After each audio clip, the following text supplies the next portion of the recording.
Go ahead. Thirsty Thursday, everyone. Yeah. Bourbon and BS podcast. We're starting the live here with all of you. Thank you for tuning in tonight. Episode 87. We're going to get into the audio here real quick, but a few short notes before we get into that. We are accompanied tonight by Christina Basham from Middle West Distillery. Hi. How's it going? Thanks for having me. Yeah, it's awesome to have you here. Steve and you guys kind of met through bourbon tasting, or No, it's actually through Kaysen. Kaysen Peter, who's been on the show way back in the old garage, actually. The I've known old Kaysen garage. for years. Yeah. Yeah. I have not known Kaysen for years. No, but I've known him for I a wouldn't long mind time. knowing him for years, maybe, in Really? the future. Yeah, I mean, that's kind of the plan. Yeah. he's a handsome guy. He's handsome. I'm just All saying. right, coming He's a with tall- the handsome. Here we go. Yeah. Tall drink of water, that's for sure. All right, go ahead and continue on while I do my massive share here. Yeah, so as Steve is doing, and as we encourage all of you to do throughout the podcast, is share this, like, and leave a 5-star review. And join the conversation. Yeah. Honestly. Yeah, That's join the a big part of it. conversation. Ask Christina any questions that you have about Middle West Distillery and OYO as well. Yes. We'll get into that probably a little more because sure.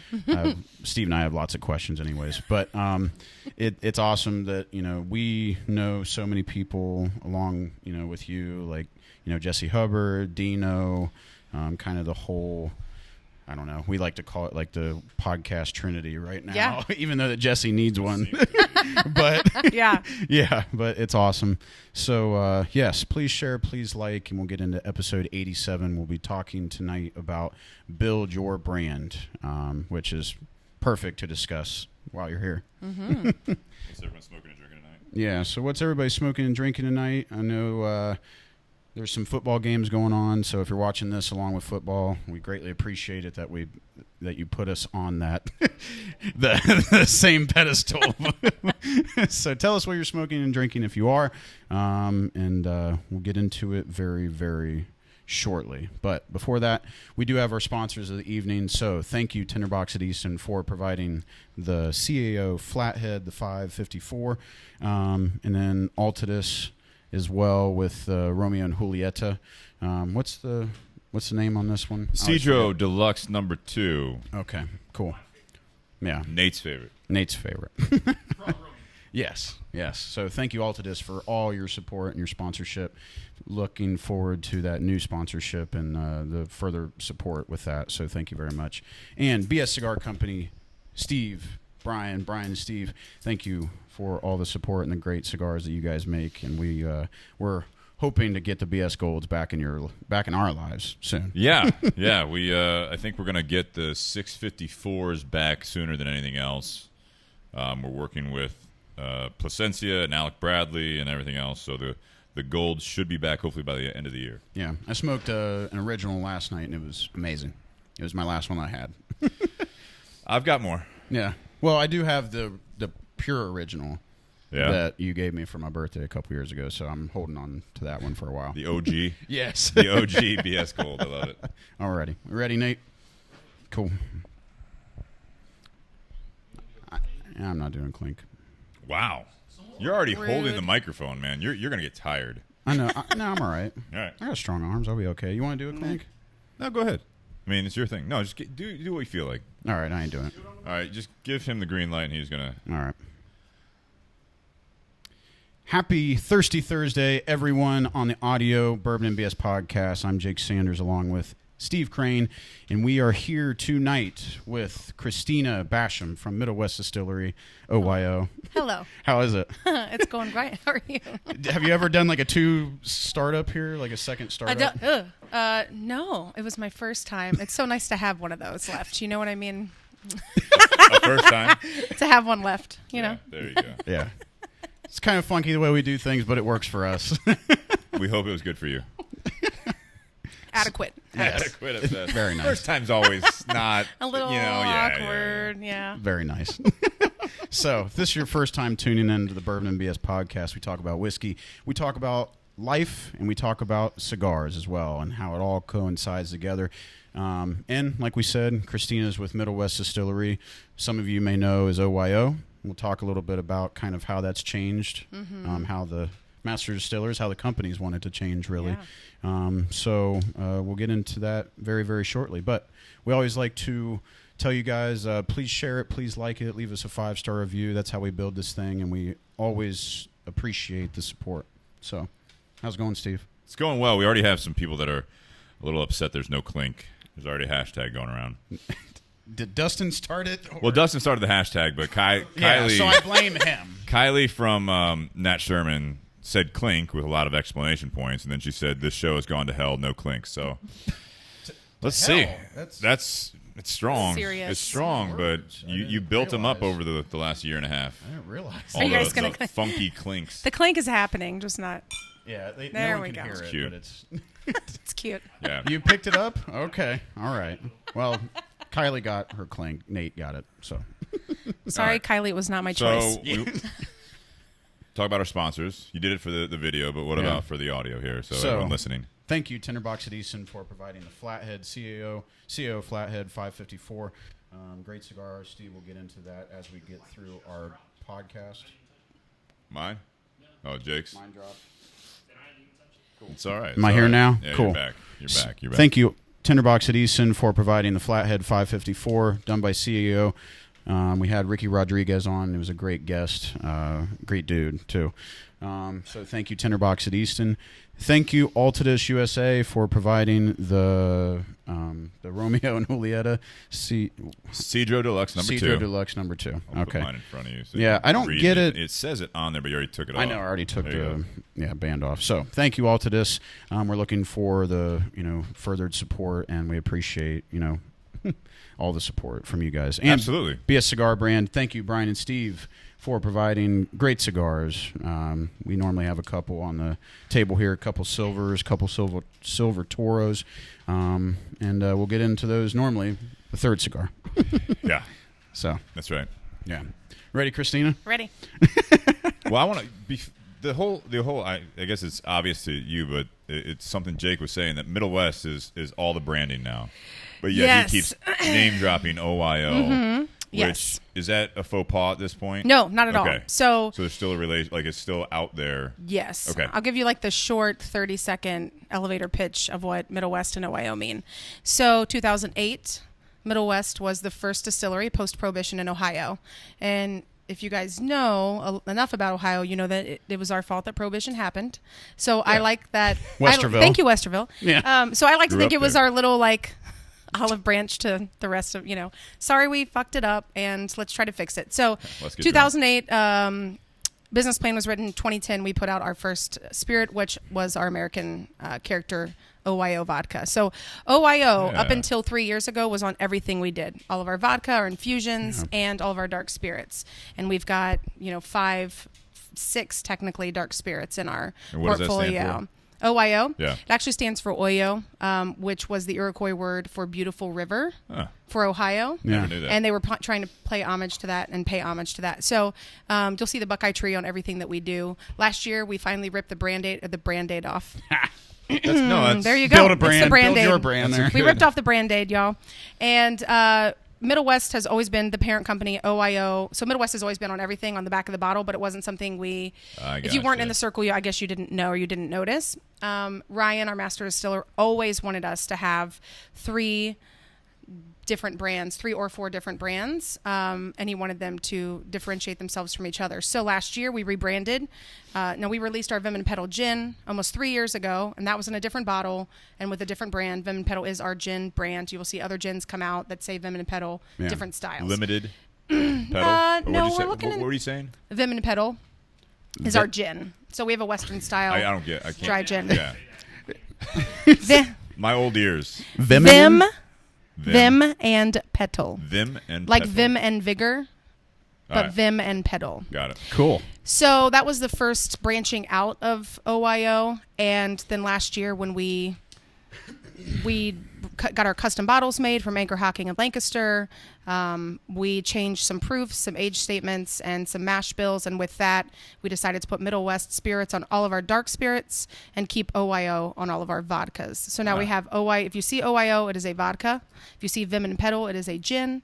And if you see Middle West, it is a dark spirit, a whiskey of some sort. Unless it's that limited edition sherry, right? Those aren't limited anymore, really. They're harder to find, but they're not SLO. And those technically right now do still say OYO because we had so many bottles and labels left because apparently we bought fucking million of them when we bought them the last time. Got a good deal, though. So I'm sure. And they're cool bottles. They're cool bottles. Cool. The black. Yeah, and that was part of our change. You know, when we started using the short stout bottles almost 10 years ago, Templeton Rye had them, and that was it. And now there are like 50, 100 more distilleries that use it. Yeah. And we wanted to put our money where our mouth was when it comes to like, we want you to drink local because of a lot of reasons, but I have a job because people drink local, and it's about local economy, and it's about knowing your distiller, and it's about like having that, you know, sense of pride. So we wanted to do that with our bottles and with our, you know, it's a local design company that made our labels and designed our labels. So. And everything in that bottle, for the most part, excluding the rye itself, is sourced from Ohio. Yeah. That's awesome. Mm-hmm. And you know, it's bringing back the community too. You know, absolutely. It's a big part of what we do. So tonight we're having the Dark Pumpernickel Rye, right? Mm-hmm. Correct. So yes. Says aged over 3 years. Yep, it's actually just under 4. Okay. This is originally when we did this rye, it was a 95.5, pretty traditional MGP mash bill that you would see. The Dark Pumpernickel is a different style of berry than a traditional rye, so it's bigger, it has more sugar content, and you've had it, you probably are getting a lot more viscosity on the palate than you would with a traditional kind of more astringent dry rye. It's got a great color to it. Yeah, it's just under 4 years, and it's dark amber, would you say? Like, absolutely. Yeah. It's awesome. And what, 96 proof? Yeah, so cool. Everything we do now is overproof because, I mean, at this day and age, consumers know how to drink whiskey in a way they've never understood before. It's true. You know, we have higher quality whiskey that we're drinking. I mean, look at so many classic cocktails, they were built to almost hide the base spirit. And we don't have to do that. And we trust, and also stands up much better in cocktails being a little bit higher proof. So this would be awesome. Would you think? Well, you've got any classic cocktail. Background. It's incredible. I read a little bit of your bubbles and agave bio. Yeah. What 15 years in hospitality? Yeah, mean 6, almost 17 at this point. Wow. Yeah. Mm-hmm. Very cool. So you think of Sazerac? Absolutely. A really awesome Sazerac? Yeah. Mm-hmm. That'd be cool. I mean, anything with a rye is only going to be better with this. Yeah. As long as you're balancing your sugar and, you know, paying attention to the nuances that make it a little bit different. But yeah, it's fantastic. Very cool. And you said everything except for what's in the bottle is local. Yeah. So you can't. Explain you guys know you can't grow rye in Ohio. Right. It's not cold enough or wet enough. So we get ours from Canada, where most people do. That's why so you much Canadian. On that? It's just like almost all the whiskey that comes out of Canada is rye. Right. So because they make the best. So it's like, of course it's from Canada. But you're distilling it here. We distill it here. Yep. Okay, we get the grain in. We get it in 2,000 ton or 2 ton, like super sacks, finely milled.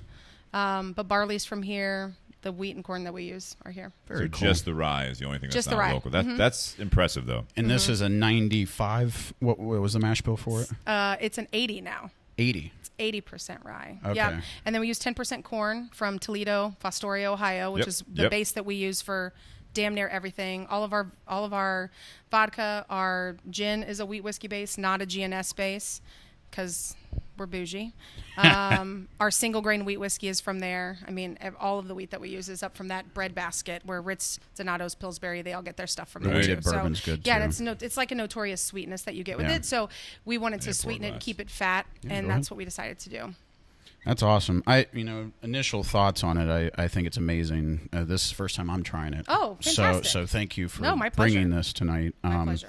It's got like a really cool, I don't know, would you say graham cracker to it? Oh, absolutely. We always talk about like how, because we love ryes, the food flavors that we always say, like it reminds you of Christmas, like kind of like the ginger snap, the nutmeg, all those spices. When I think rye bread, I think of like the starters or the appetizers that we would have in my house. Yeah. Like pre-holiday. Yeah. And we always had rye bread around with God knows what. Some sort of cheese thing or a spinach thing. Always a cheese ball or something. Right? Yeah. And we always had rye bread also. So that ties into that for me. Where'd you grow up? I grew up in the Bottoms, which is now Franklinton, but just kidding. It's always been Franklinton, but yeah, no. So I grew up on the Lower West Side, about 10 blocks from Mount Carmel West. Oh, okay. That's just talking about Columbus for those of you that aren't local. Very cool. Yeah. Nice. We have a lot of listeners, especially on the Facebook, that are all over. Oh, well, hi, everybody. Yeah. So I had a question. What's your favorite out of the Middle West lineup? The sherry finished bourbon is my number one, heartthrob. Rye comes in number 2, and the dark spirits. I really love our Vim & Pedal gin. Yeah. So I drink that. I've been drinking that a lot more often now with G&Ts. It's like the ultimate dive bar cocktail for me if you're not drinking whiskey on the rocks.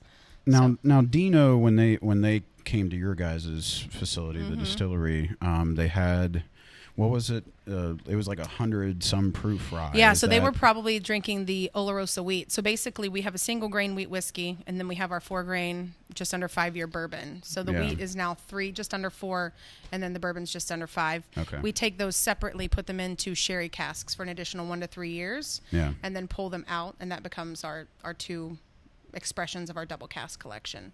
So if they were drinking 102 proof, then that was the Olorosa. The sherry is 86.5. Okay. Oh, very cool. It's I'm blown away by this. I gotta be honest. I doesn't taste like 4. No, less than just 4. under 4. No way. I'm gonna say that, and Nate was joking about this before, and because here's my. You said it's almost 4 years old, right? Mm-hmm. This is what I like about what I'm hearing from you, and it's something, if you listen back to some of the other podcasts that we've done, is it seems like if you're not doing it the traditional way, like down in Kentucky or like MGP style or whatever it is, I feel like a lot of the local, or especially like in Ohio, I've noticed, they're trying to like recreate the wheel. Like they're accelerating things. They're doing all this stuff. They're using like the small barrels, or like 30s instead of 52s. And how can we push it out faster? But and that's it, right? You're pushing it out faster. Yeah, because you're sitting on it. So but when you start, the common thing you were saying, a lot of the smaller ones, local, if you will, air quote, they source it out while they're doing things in the background. Like they want to make sure they get a foot in the door in the market, which I can appreciate. Absolutely. The whole part about like when I think of like Ohio or any other state that you're not really like, wait, you guys are making a bourbon or you're making a rye. I love telling grown men that you can make bourbon in Ohio. They think I'm a fucking moron. I'm like, okay, you know buddy, why? Listen. It's because they've drank. I mean, I'm not trying to insult any particular. My dad thought that only bourbon came from Bourbon County. I believe you. I've had conversations with the problem is though is that when I feel like when you drink some of these other ones that have done it differently, because of the technical definition of bourbon or of a rye or of just whiskey in general. It tastes so different. Like there are like a lot of times with some of the ones that are accelerating the process, or like the smaller things, they're using different places to store it instead of the traditional type of storage. It's got like mineral taste. It's got like these really like funky. It's going to pick up anything you put it around. And so like when I sip on this the first time, it doesn't matter where it comes from. I mean, it does for your point of as far as like drinking local or supporting local businesses, or just trying, like, if you're not in Columbus, you're not in Ohio, to try something outside of the norm. Yes. As you guys distribute further and further out, it's something that I think I like the way that you're talking about it with the passion and the way you describe the aging process. Like you're doing things in a more traditional way. Ryan is very committed to that. And it shows. Like as soon as you smell it, as soon as you sip it, I'm not just trying to like pump up this, because you're here. This is something that I wouldn't be interested. I'm almost shocked.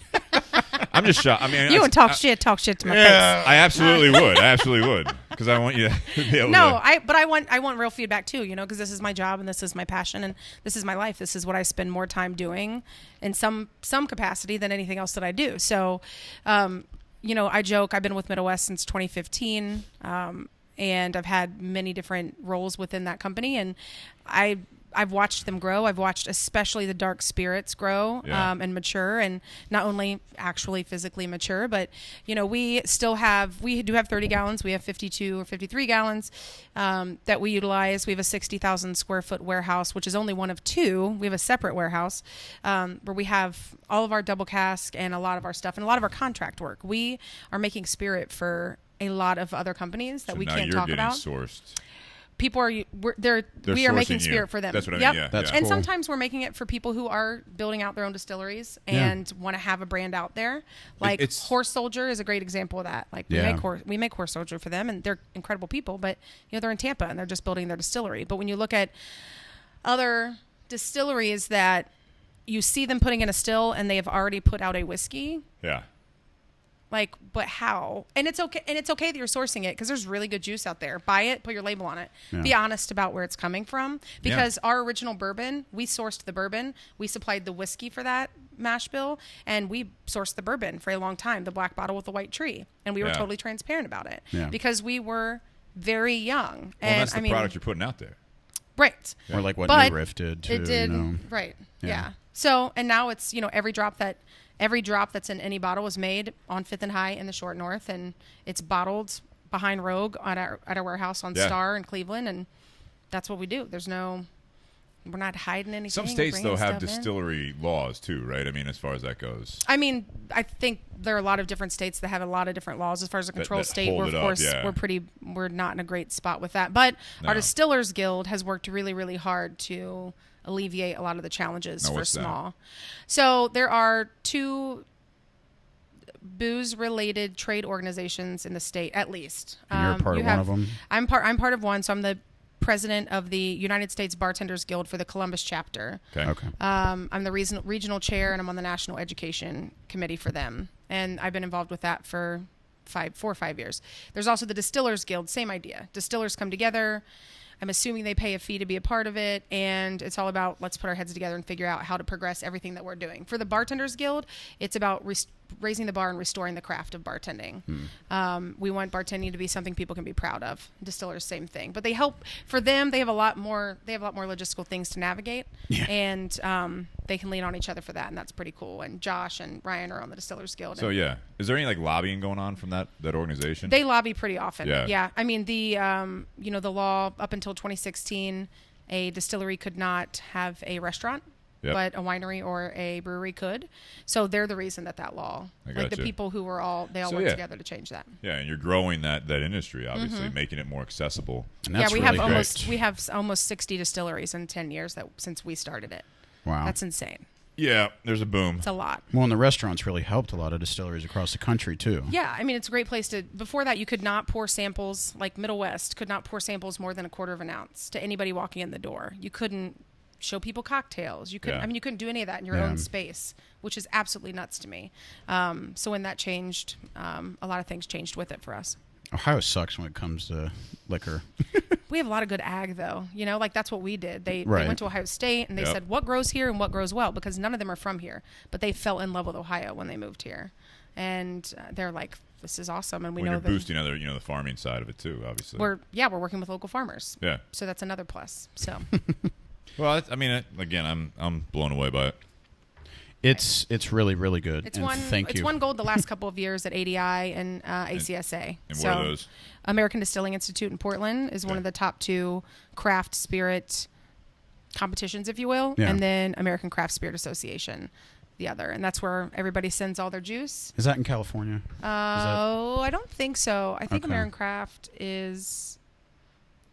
I don't know. I want to say Midwest, but I could totally be wrong. No, you don't boast that though. You see a lot of times on bottles, it's on our website. We have some pictures out, but I mean, marketing has been a challenge for us. Yeah. I'm not saying it's good or bad. I mean, half the time, I think by we the time should be you grab highlighting it more. It's falling off anyways. You know what I mean? Yeah. It's kind of a if you don't put it on the actual. We sticker, don't put it on the I mean? sticker, no. But the lanyards or whatever you want to call it, the neck topper, tags or neckties. Yeah, those off. Exactly. They don't last, but it's... Yeah. I mean, we're still small. We're still really a startup. And there was a great article that came out this week about the number of distilleries in Ohio, how it's exploded in the last 5 years, almost expositionally.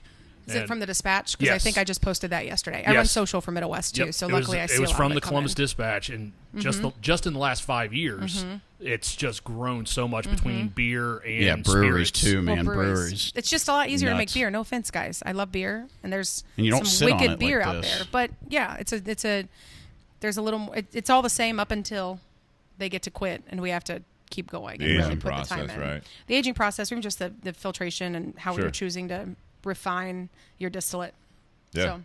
Well, you can definitely tell Ryan, yeah. I mean, you can tell that he puts his heart He into this loves stuff. it, yeah. And I was listening a little bit about when he had Dino on, Mm-hmm. and listening to kind of his story and how he grew up's cool too. Yeah, the whole bootlegging. Yeah, yeah. and We got to be careful about what we're cool, Pennsylvania, but yeah, yeah, Pennsylvania bootlegging. Because I just posted a photo of our spirit safe yesterday or the day before, and so before I posted it, I went to Ryan and I said, I want to get this up on Instagram. Is there anything I can or cannot say?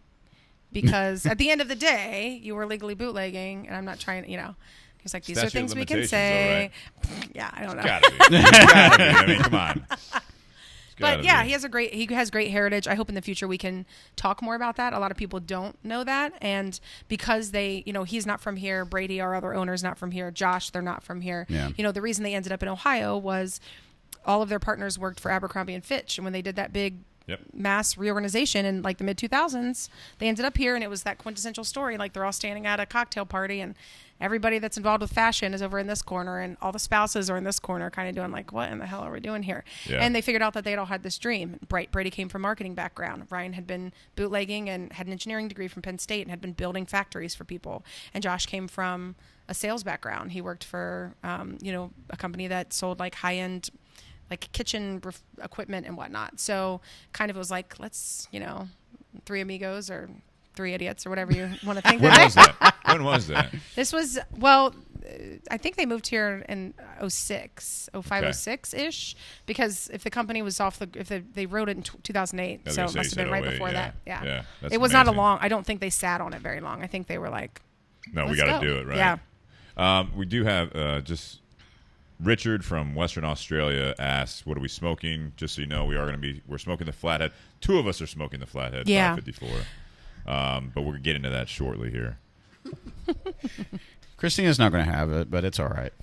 She's getting plenty of aroma, I'm sure. Yeah, it smells amazing. Yeah.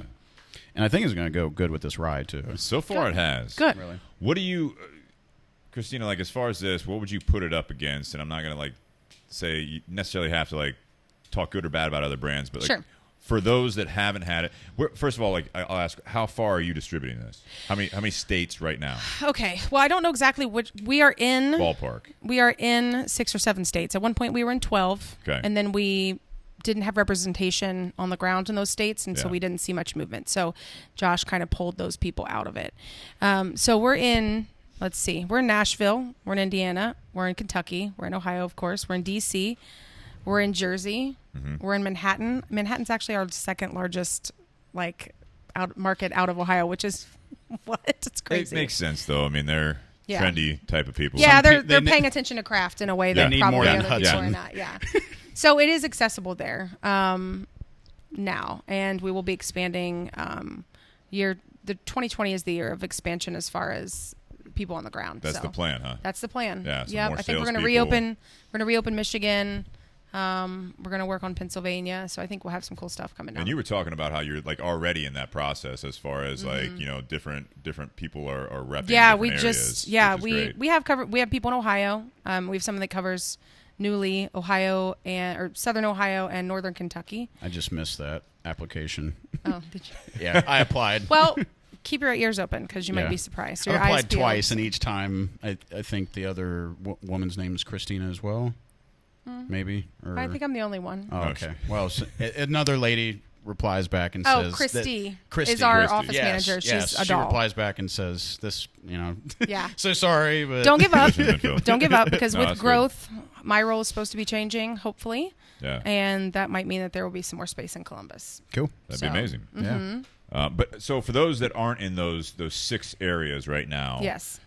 Do you compare this to anything else on the market? Oh, my gosh. I'm not saying like identical, Sure. but I mean to kind of give, and you're the expert on this, like if you were to tell them, like if you see this on the shelf, it would be similar. Get it because you like these 2 or 3 bottles. I would say that, so much of the rye mash bills are similar and not like what we're doing. And also, to our knowledge, and if somebody's out there and this is not correct, please tell me, because we've been saying this for a while, but it's the only dark pumpernickel it says rye on the bottle out there. The first. Yeah. And we've not seen anybody else do it, which is wild to us because it's amazing. We're just starting with something that's really fantastic, right. you know.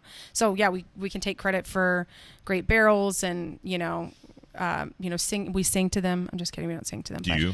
No, I do by accident when I'm walking past them, because that's just kind of how it works. But I think that it reminds me a little bit of Michter's. I mean, it is young. You don't see a lot of ryes around this age out there.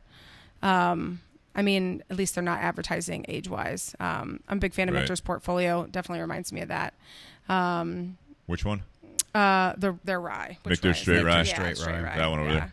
The single barrel. The one straight there. rye on the right. That guy. Yeah. That guy right there. That's the first one that pops out to me. I mean, you think about, I think it's sweeter. MGP and Bullet. It is. I mean, that's the thing. It's actually it's it. sweeter than almost any rye I've ever had. And that's the Dark Pumpernickel coming right. out, right? I mean, I'm not going to compare it to Angels, right? Because that's ridiculous. But there are a lot of things that remind me. Put that in a rum cask. Yeah. Well, are you kidding me? Yeah, that would be insane.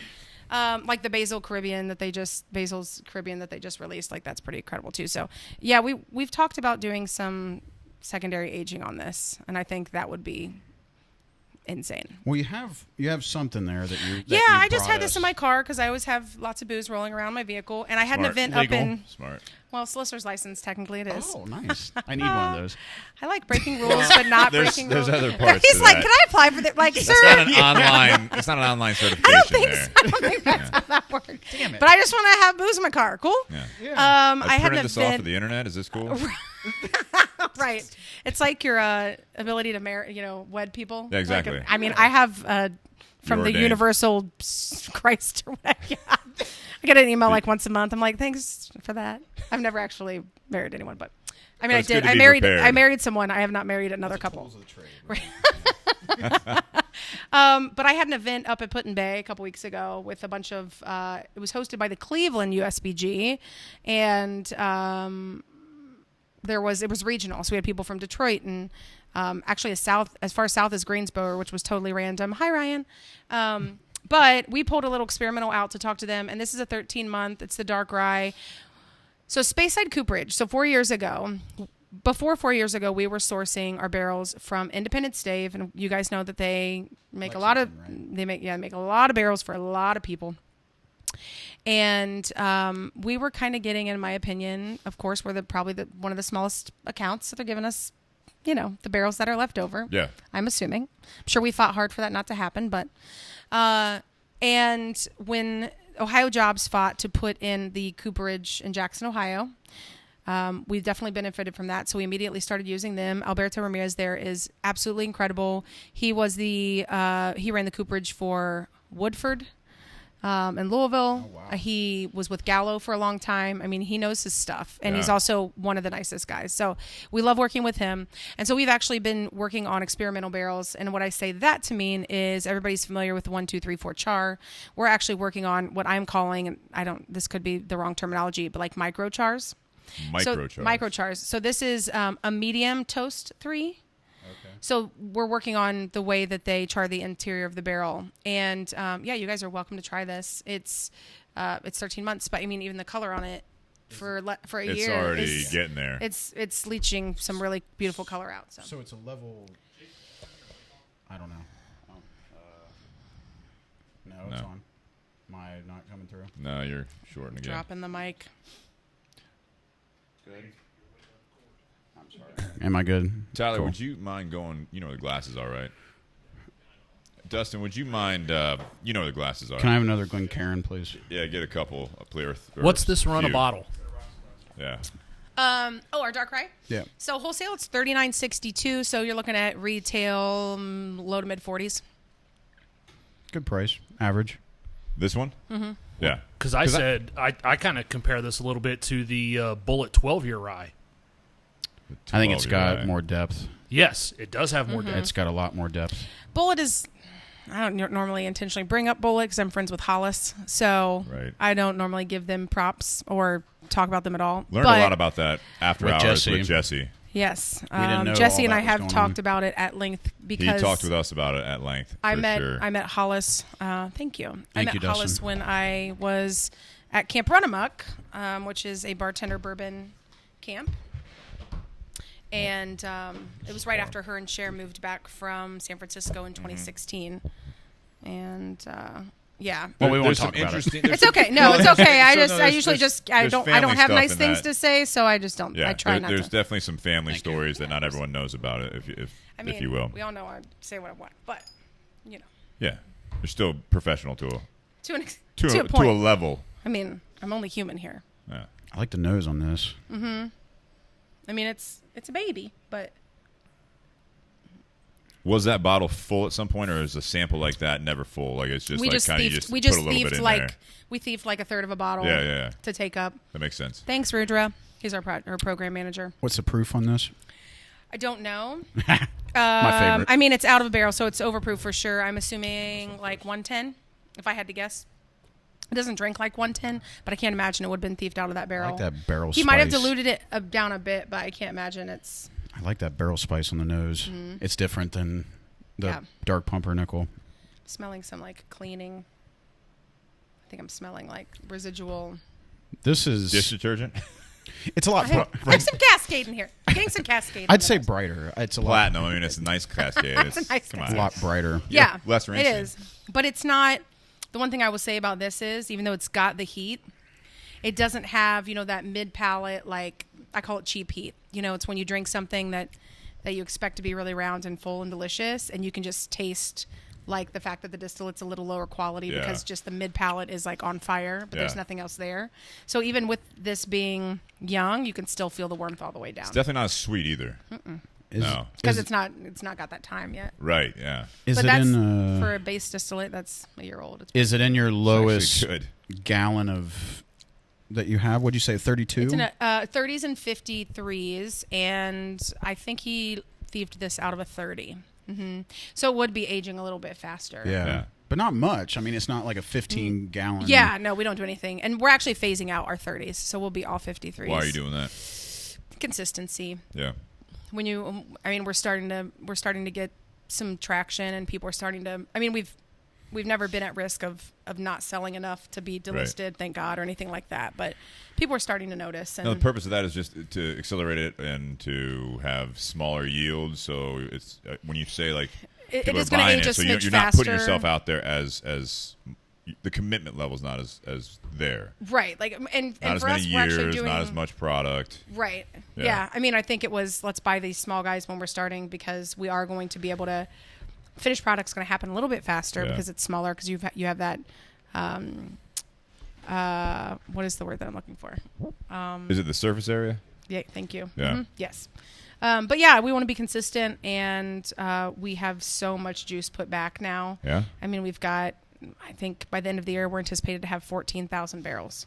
Jesus, It's awesome. Not just all of our stuff, but mostly our stuff. It's pretty great. impressive, though. And I mean, it's a short period of time.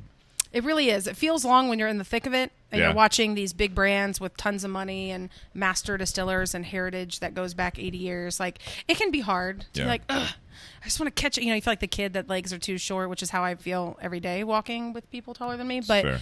like, I'm just like, can we just catch up? But there's also a lot of beauty to working with a small startup and being with them. I mean, I've been with them half their lifetime at this point. Yeah. So well, that's yeah, you pretty said awesome. 4 years, right? Yeah, I started developing cocktails for them in 2015. Yeah. And came on as their first brand ambassador for Columbus in 2016, Okay. opened up Service Bar in 2017, and then moved over into sales beginning of 2018. Well, it doesn't really look Wow. like there's any, ramp of slow down. Like No, slowing we're not. I down don't think we're with- slowing down anytime. Yeah, with But it's still a game. dark liquor. Absolutely. I mean, it's still a gamble, and it's interesting that you guys are already. I mean, obviously, you said that the vodka was the first, right? Mm-hmm. Yeah, and you're talking about the gin branch of everything, and there's a lot of talk about gin really getting stronger and stronger. It's definitely an presence. emerging So you guys category. have a diverse portfolio. and hopefully it will continue to be. We're going to keep the things that do well for us, and right now everything does well for us. But we definitely want to add on some more specialty options or things into our portfolio. So we're looking potentially at Namaro. We're looking at another style of gin. Yeah. We've kicked around the idea of brandy. You were saying earlier that some version of we could have done things easier. Yeah. We could have sourced a less expensive rye. The corn that we use is a food grade, open pollination. A lot of people use the cheapest corn they can find because at the end of the day, Feed corn. It's true, though. Yeah. You know, Yeah. a lot of And people you can use taste it. a lot of people use GNS for their gin. We didn't do that either. We peel off our wheat whiskey and use that as the base for our. Again, I think it goes back to like if you're looking for, especially, there's two or more sides to this boom that's still happening. In my opinion, you can just put something out there, market it. We see it in the cigar world too. You know what I mean? It's like you just put something out there, have a catchy band or a catchy bottle, all this stuff, and you, because of your cost. And there's also some price strategy there as well when you have it on the shelf with everything else. You could throw a bottle out there for $50, so you're not the cheapest, but you're also not ridiculously expensive. But you're that almost like substantial, reputable. Like this has got to be good if it's $50. If you're charging that, yeah, it's got to be. You know what I mean? And it's new, but I mean like a cool bottle. Like it's got to be good. Right. I'll try it. I'll pay $50, and you're doing all those like shortcuts or. Not to be insulting, you're doing things differently than the standard of all your competition that actually made this boom happen. And you guys don't seem to be doing that. And that's the staying power. It's about integrity $40 for us. or $50 or $30 or whatever you're spending on the bottle. Yeah, there's a marketing side of it. Yes, there's but it doesn't matter what it's in. If you sample a glass, no matter what the glass is, but if someone's like, "Hey, try this. What do you think?" That's the true test, in my opinion. Absolutely. But they're not sacrificing like it is a lower age, but you're using premium quality grain. Yes. But 3 to 4 years, I don't think that's. But that's what happens when you have a premium grain. Yeah, I mean, we're not talking about vodka where you can strip down, cut the heads and tails down, run it through charcoal, and you've got a neutral vodka and a lot of people do that, and that's cool. But even our vodka is a character vodka. We filter it with paper. It has a ton of body. It has a ton of viscosity. It drinks like, for me, a young agave spirit. Like, it was different on purpose. We did it the more expensive way. We did it differently. Ryan was in love with European-style vodkas. We have Kota stills from Berlin. Like, that's just what... If he has a vision, he does that, and he doesn't let anything stop him from making that happen, and whatever that means. We had... Sorry, go ahead. No, I was going to say, one of the ones that I always go back to, and I'm just a fan of it, is like Willet 3-year rye. And so when I hear something like a 3 or 4 year rye, I'm good with that. And I'm not the biggest, whiskey nerd out there by any means, but it's what I know I like. When I hear, 3-4 years, that's more than what I'm seeing on a lot of other things. Yeah, that's true. That are on the market, especially, again, not talking bad about it, but from Ohio or from other states that are doing these things, and they're the new kid on the block. And like 2 years is like when that's they're a big good. Deal. Yeah, that's and I'm a big sure deal. when we hit 2 years for our shit, we were like, You're waiting around for it. that. Yeah, Yeah, like I'm sure that's worthy for celebration. But yeah, I think that you're going to be really impressed, and I'd say just keep your eye on us because Ryan has some really cool stuff. Anytime you guys want to come tour the distillery, walk through the warehouse. Distillery's dope. We put $3.2 million into it a couple years ago. Wow. It's incredible. But you guys would really love the warehouse because you get to walk through. You're in. Got it. I think we're all in. We can thief out of the barrel. We've got some experimental barrels. We have a single barrel program now that we're running for our accounts. Yep. So cool. Actually, Beer Barrel right over here, Easton. They've got a single barrel on their back bar that they chose from us. Yeah. It just happened. Cool. Just happened. Like 2 weeks ago, 3 weeks ago. We've already got it out to them. Pizza / everything. Everything you could ever. Yes. Nate? Yeah. I smell a road episode of the podcast. Yes. You think? Let's do it. A little bit. Fun. I already got pissed Absolutely. at Dino. I was Maybe. like, you motherfucker. Hey, Steve, We'll write Steve it. I We'll wanted write to it ask down. you a question, Yeah, only go because you've had something that I was thinking comparing this to when we're talking about price and we're talking, this is less than a 4-year rye. Yeah. How would you compare that to that 10-year Masterson's that I brought on a while back ago? See, I have to remember. Which is a first. $75 bottle. Well, that's what's hard, right? I think it's Subjective, 'cause closer you're like, to this toasted. I think this is better. Yeah. Well, it's better, yeah, but yeah. Yeah, it's this is more enjoyable. If I remember that one correctly, there is like not that the cheap heat or whatever, but there's more heat to that one. The cheap heat. I like that. It was lighter than the other one we were drinking with it. The Ezra Brooks 2-year rye. Yeah, But both were we not- liked both were the straight Ezra rye, Brooks more. 90 proof. Yeah, if I recall though, we liked the Ezra Brooks We did. more. Yeah. And that was how much? Right now on the Ohio last call table, $12.40. Yeah. Oh. So I think they're last both. call on I think Neil? those were both Nate's good. a bargaining man. Love that. Oh, me too. Yeah, he's a good friend to have when No, I love that. I go in last call all the time. We're sitting around the shop after hours, on a Saturday, and it's like, I'm like, oh, I didn't bring anything. And he's like, that's okay. I got some have rolling 3 bottles. around my. I stopped by the last call. Here, this one's 11. This one's 15. And you're like, yeah. And so you're just like, okay, like. Yes, I love that. Don't bring it. He's like, do you also carry that really always nice in your backpack? He's got something. Typically, I always carry at least one handle in my book bag, and then at least one secondary bottle. If Nate and I are together, it's pretty much a party. Yeah. They bring their He's own got High glasses West. too, yeah. Yeah, we had a question from a viewer. Tom Got 2 bottles of that on my back Todd bar. Connolly asked, well, from your experience. Oh, so that's what Beer Barrel was using before they switched over to our single barrel. I've never had that. Yeah. It's pretty. Todd Connolly, one of our viewers, asked, "What is, in your experience over the years, what is a underrated cocktail ingredient that you think?" Hi, Todd. Thank you for speaking my cocktail language. Underrated cocktail ingredient. Honestly, I think sugar. The type of sugar you use, the way that you use it, the way that you make a compound syrup. People forget that there's sugar in so many different things. And like for old fashioned, I mean, if you're just literally whipping up an old fashioned at home, like you have so many options. Yeah. Like I love doing like a burnt brown sugar syrup. Yeah. Like everybody has brown sugar in there, if I'm trying to whip something up really quickly. So there are a million ingredients I think you could use that are really versatile. And I could go down a super crazy nerd road. Right now I'm all about Amaris and Amaros and utilizing them in place of vermouths or in combination with vermouths in classic cocktails. Oh, yeah. Yeah. Oh, yeah. You're getting excited right now. Yeah. Wish I had some in the house so we can make a cocktail. I don't. Perfect. We'll get some. Yeah. Yeah. All right, cool. Want to talk about the cigar? Yeah. Yeah. Especially with this awesome rye. Ron Jenkins says, you're all weird. Thank you, Ron. You're right. You're right. CAO Flathead, which I do think goes fairly well with this. We haven't had a flathead on. Have we ever had a flathead? We've never featured a Flathead as the cigar of the night, but we have Ricky Rodriguez, Christina. This when you talk about like a master distiller, Ricky Rodriguez is a friend of ours. He's also the master blender for CAO Cigars, and That's CAO it's an independent company. It was a family-run company years ago. Then General Cigars, which is a very large kind of conglomerate company. The MGP of cigars? One of. Altadis is another big one. Yeah, but one AJ of. Fernandez is like the MGP of. Okay. Yeah, he's cigar getting world. sourced.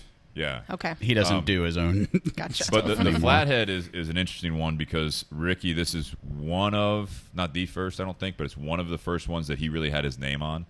And it was, I love this cigar because when he came to our store at one point, before this was released, he gave Brian, who's the owner of the Tinder Box, myself, and he smoked one as well, but it was the prototype, and that none of them were box press. And you were saying you are new. I don't know much, and it's honestly for me. I don't spend a lot of time dabbling in or around things I don't know a lot about. Yeah. I'm just at that point in my life, but I think it's fair. really cool. Well, you're passionate about what you need to, and you're spending a lot of your waking hours doing the whiskey and the spirits thing. Yeah. Clearly. Yeah. But your traditional cigar, like the Romeo Julieta, is going to be that round. Gotcha. So Okay. the mold is round, the way they roll it and everything like that. The big difference with something like a Flathead is that, as you can see, it's got the squared edges.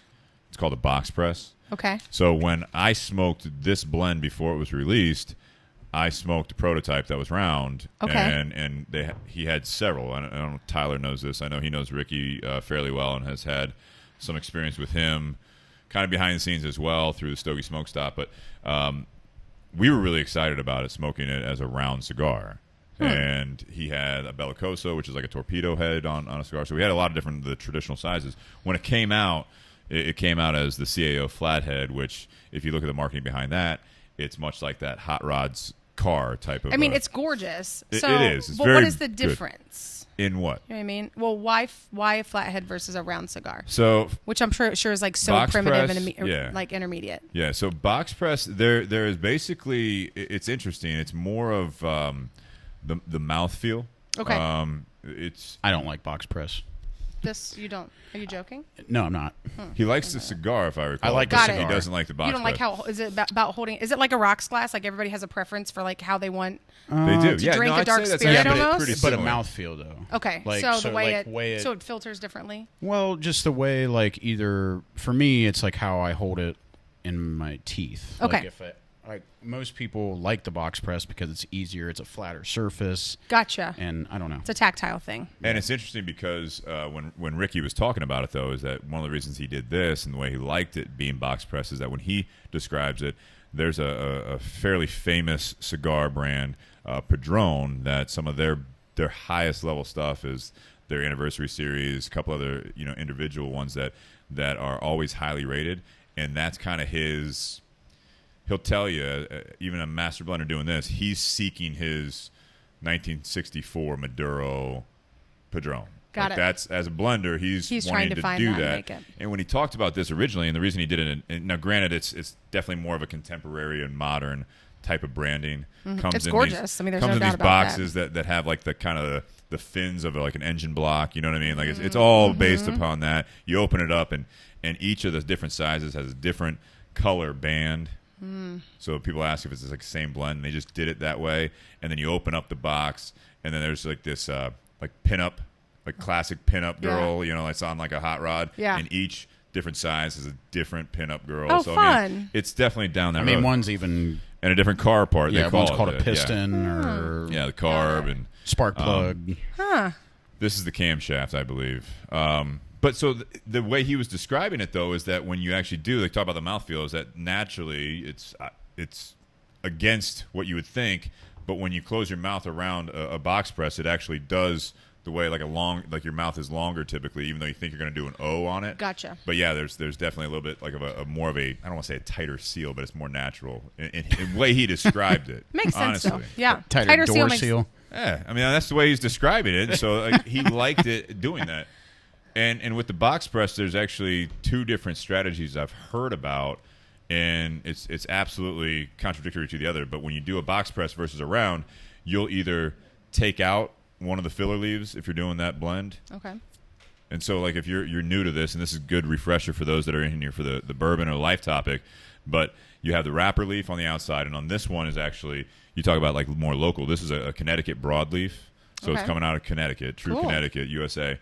Broadleaf, which is the seed, and then you have a Connecticut Habano underneath that, and that's the binder. Okay. So you see the wrapper leaf right underneath, that's a binder leaf, and then everything right here, that's called filler. So when you're doing a box press, some people will take a leaf or so out, and it'll be an easier draw, and it'll change the flavor. Other people will actually put another leaf in there and make it just a slighter, bigger ring gauge. And that's what I would say this is, because this is definitely more of a packed cigar than some of the other ones. And this, it's funny, they do Connecticut, and then they have Nicaraguan mostly, and then some Dominican tobacco in there as well. So when you're talking about like mash bills and stuff like that, that's what the cigars are all about. Blended, yeah. Absolutely. Yeah, I love but that. But like you guys can source. I mean, you're doing all tobacco, you're doing like rye, you're doing like the corn, you're doing all that stuff. But it's where you get it, what farms, what country.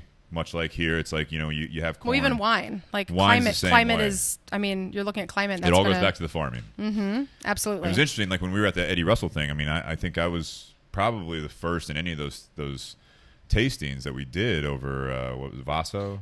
Yeah, you stumped him when you asked. I wasn't trying to, but the way I think about this is, I asked, I said, how much does it go back to the farming? Right. You know what I mean? Because everyone asks, like, oh, how much percentage is this and all that stuff, and like even the typical, and it's not a negative thing, but like the whiskey nerd or geek or like the passionate person about it. Yeah. They stop at like what's the percentage, where they it's like, but like where are you getting it? How why do you pick that corn? Right.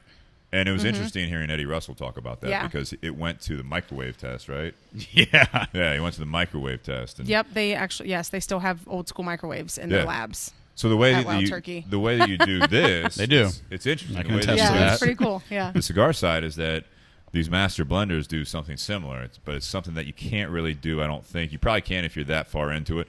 But they'll smoke just like they'll smoke the wrapper leaf by itself, just to get what flavor that ingredient will have. So that's actually something they do with, not necessarily with.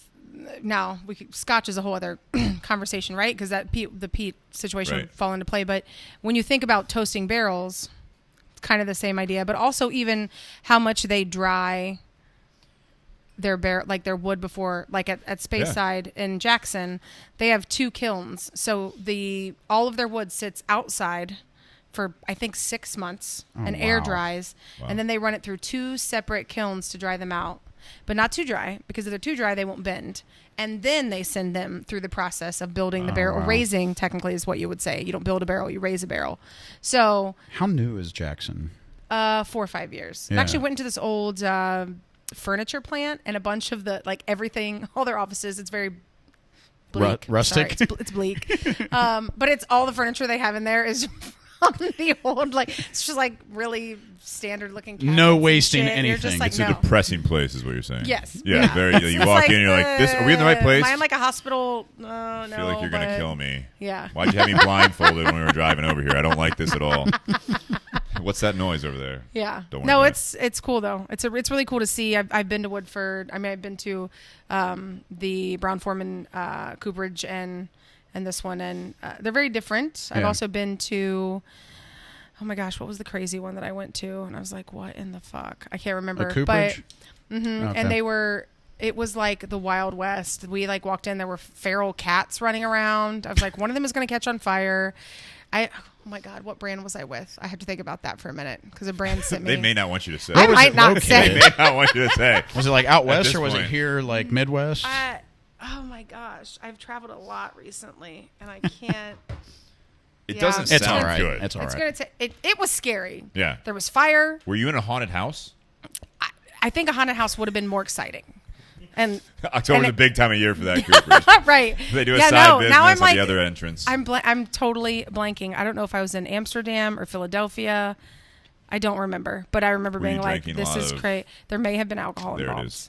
There it is. Although usually when you get to do these really fun trips, or I get sent a lot of places, which is amazing. I'm very thankful. But they try to keep the drinking at bay, or at least moderate. They just hope that the bus ride's not too long, because these assholes always have something in their backpack, and then you get. She's pointing at Dustin and Nate for those. Exactly. Some people carry booze in their backpack. I'm not. And saying. Myself, probably. No, asshole is the proper word. I'm not calling you guys assholes. I'm saying Generous. assholes. You actually did. Assholes on the and bus. It wasn't that far off. There's always booze just appears. Yeah. Always. You're like, guys, we got to keep it together. We're getting ready to walk through a big scary place with lots of fire and heavy things swinging, and Cats. and cats. Yeah, cats.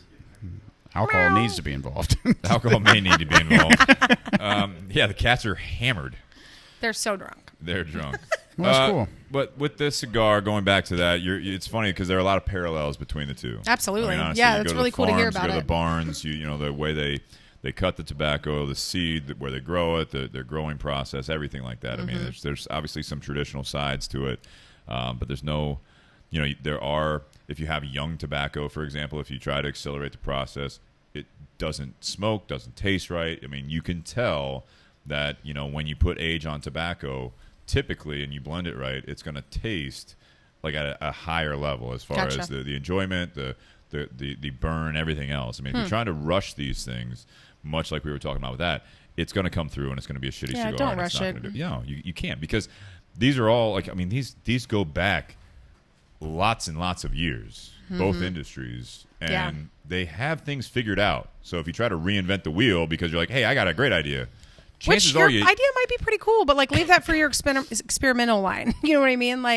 Because there are brands that look at Copper and Kings, love them. They do some really fun stuff, but they do they age their barrels and they turn up their music really loud, and one of their theories is that the bass of the music will push the spirit in and out of the barrel. Jesse more was talking quickly. about that. Remember? It's and Louisville.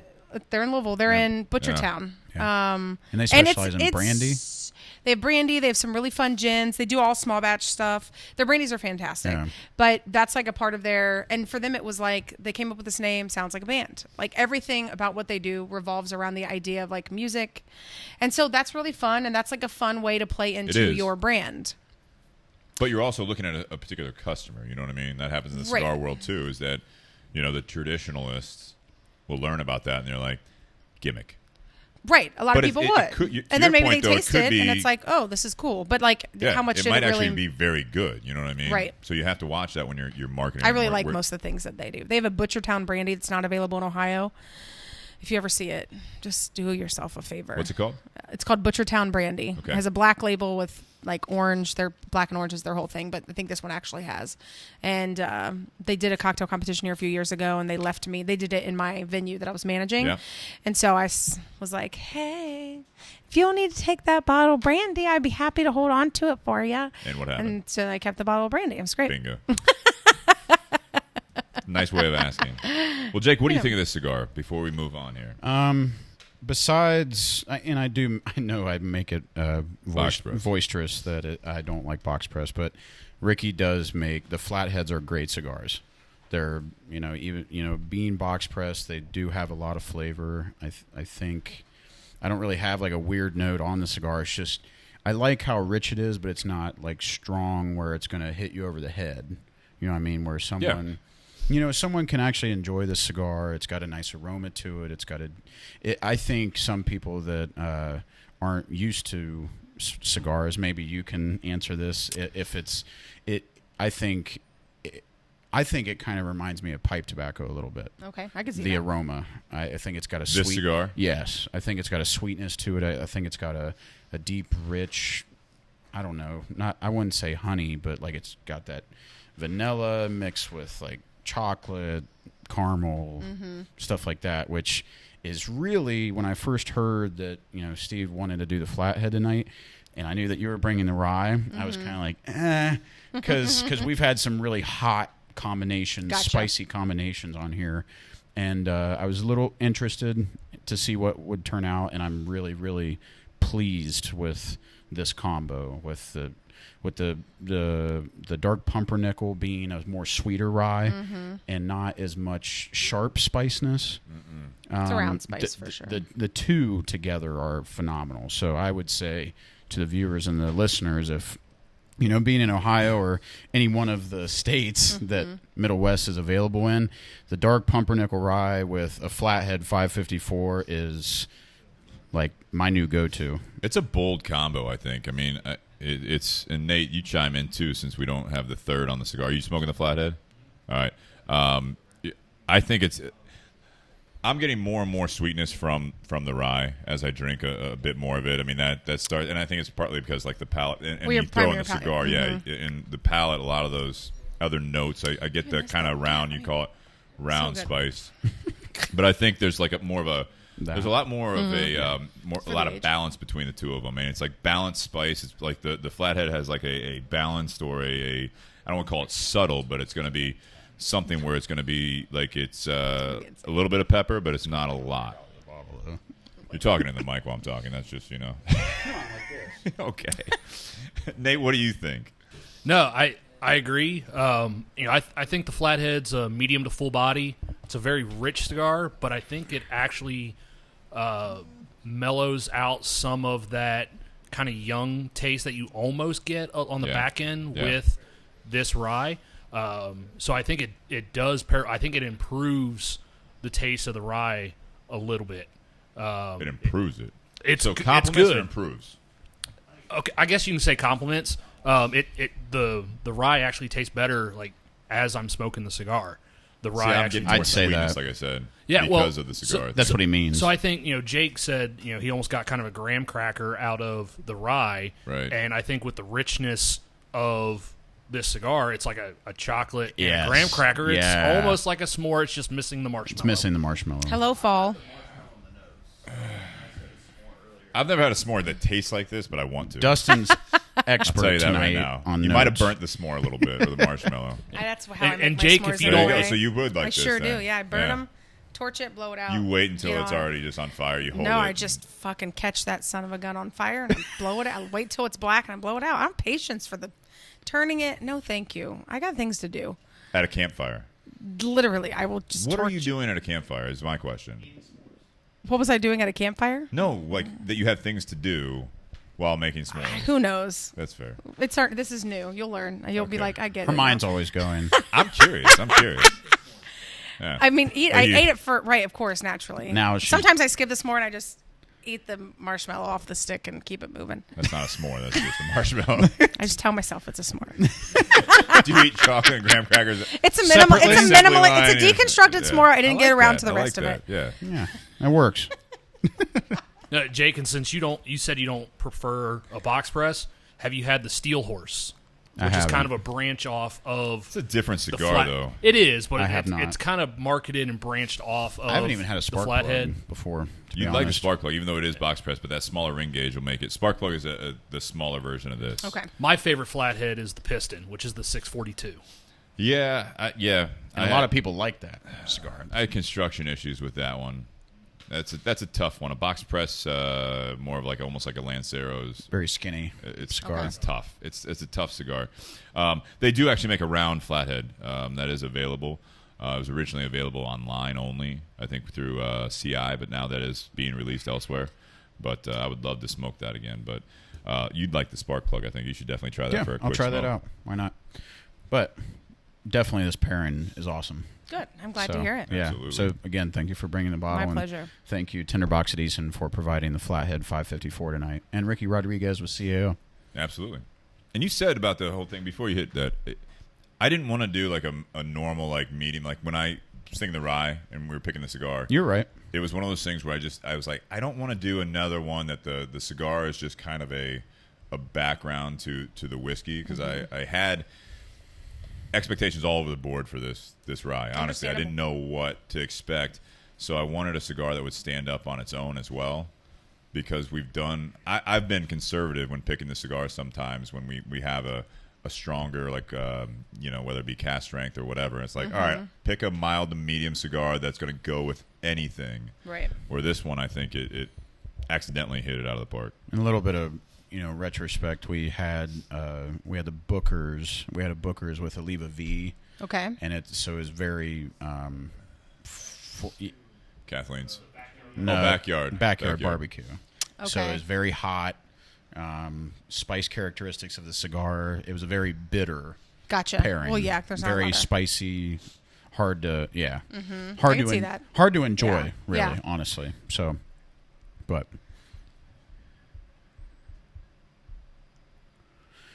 going into our my bad. Yeah, you're saving, but I mean, we good? Yeah. All right, cool. No. You want to?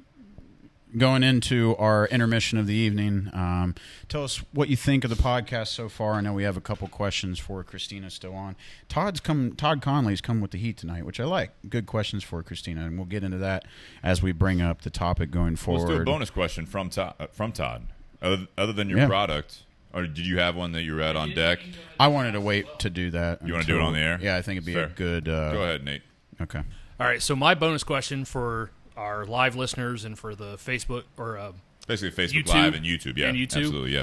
So similar to the cigar industry, we tend to see the whiskey industry as being very male dominant. What are some of the stigmas that you've run across being a female in that industry? How much time do we have? I was going to say that actually should be one. I'd rather and do being this president one. of the bartender guild. Honestly, right? I'd rather do Todd's question for the video and that one for the build your brand. Do it that way. Then. Thank you for. Or we can do both. So Todd's question then is. Okay. No, we can do both on. He wants. Why don't to we do. start it? Let's start it. And Jake doesn't like the bonus content. No, because this is really good. I like it. So, we want to start with Todd's. Go, yeah. So Todd had a great question. Go ahead. Yeah. So, like other than like the podcast and your product, what would you consider your daily drinker? Not whiskey.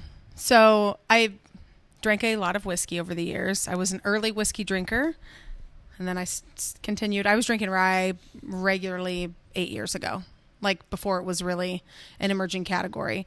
I actually drink aged agave spirits pretty regularly now. Oh, cool. So Reposados and añejos and double añejos if I can get my hands on them. So have you tried Elton's Prohibition?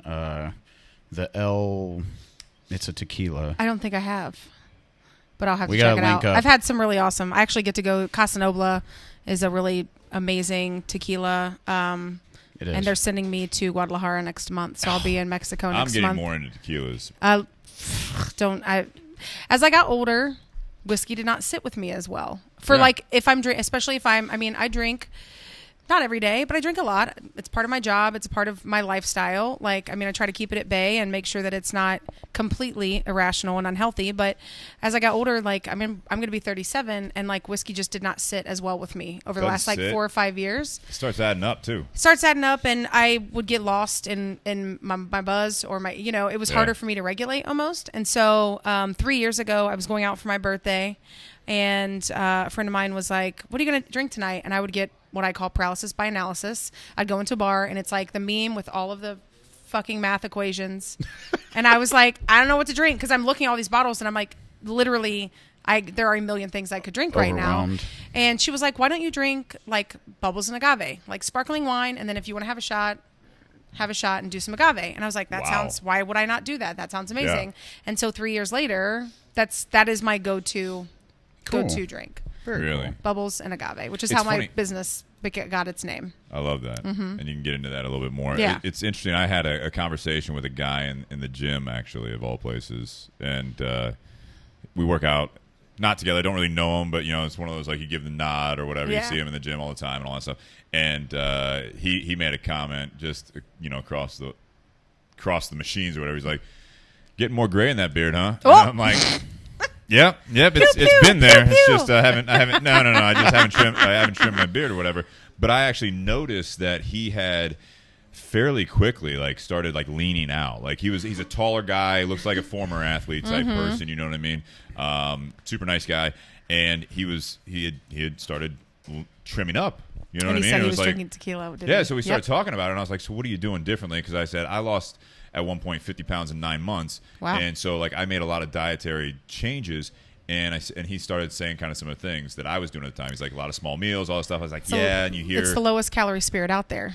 And that's what he said. He's like, I switched from whiskey to tequila, and I thought about that. I'm like, that makes a lot of sense. Yeah, I can't thank my girlish figure on that, but yeah, tequila's...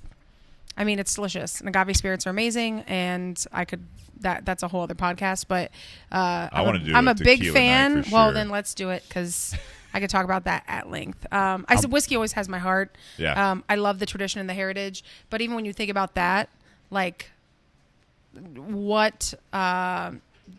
people in the states in Mexico are doing and the heritage there. And a pina's got to sit in the ground for 7 years before you can even pull it up and make anything from it. So we're boo-hooing because this is 3 or 4 years old, and we're like, it took so long. Imagine not even be able to begin distilling the process. Your starch until 7 or 8 years.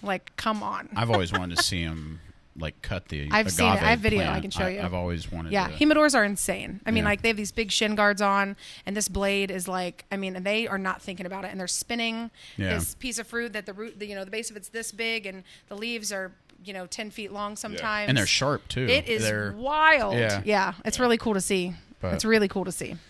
It'd be great if you guys could source a Middle West or whatever. Yeah, you can't bring agave over into the U.S. That's the route. So the problem is that you can't bring agave over. Yeah. You have to bring a sourced distillate or a base over, and then you'd have to redistill, and then you know where it's coming from, but you don't know. It's not the same. Yeah.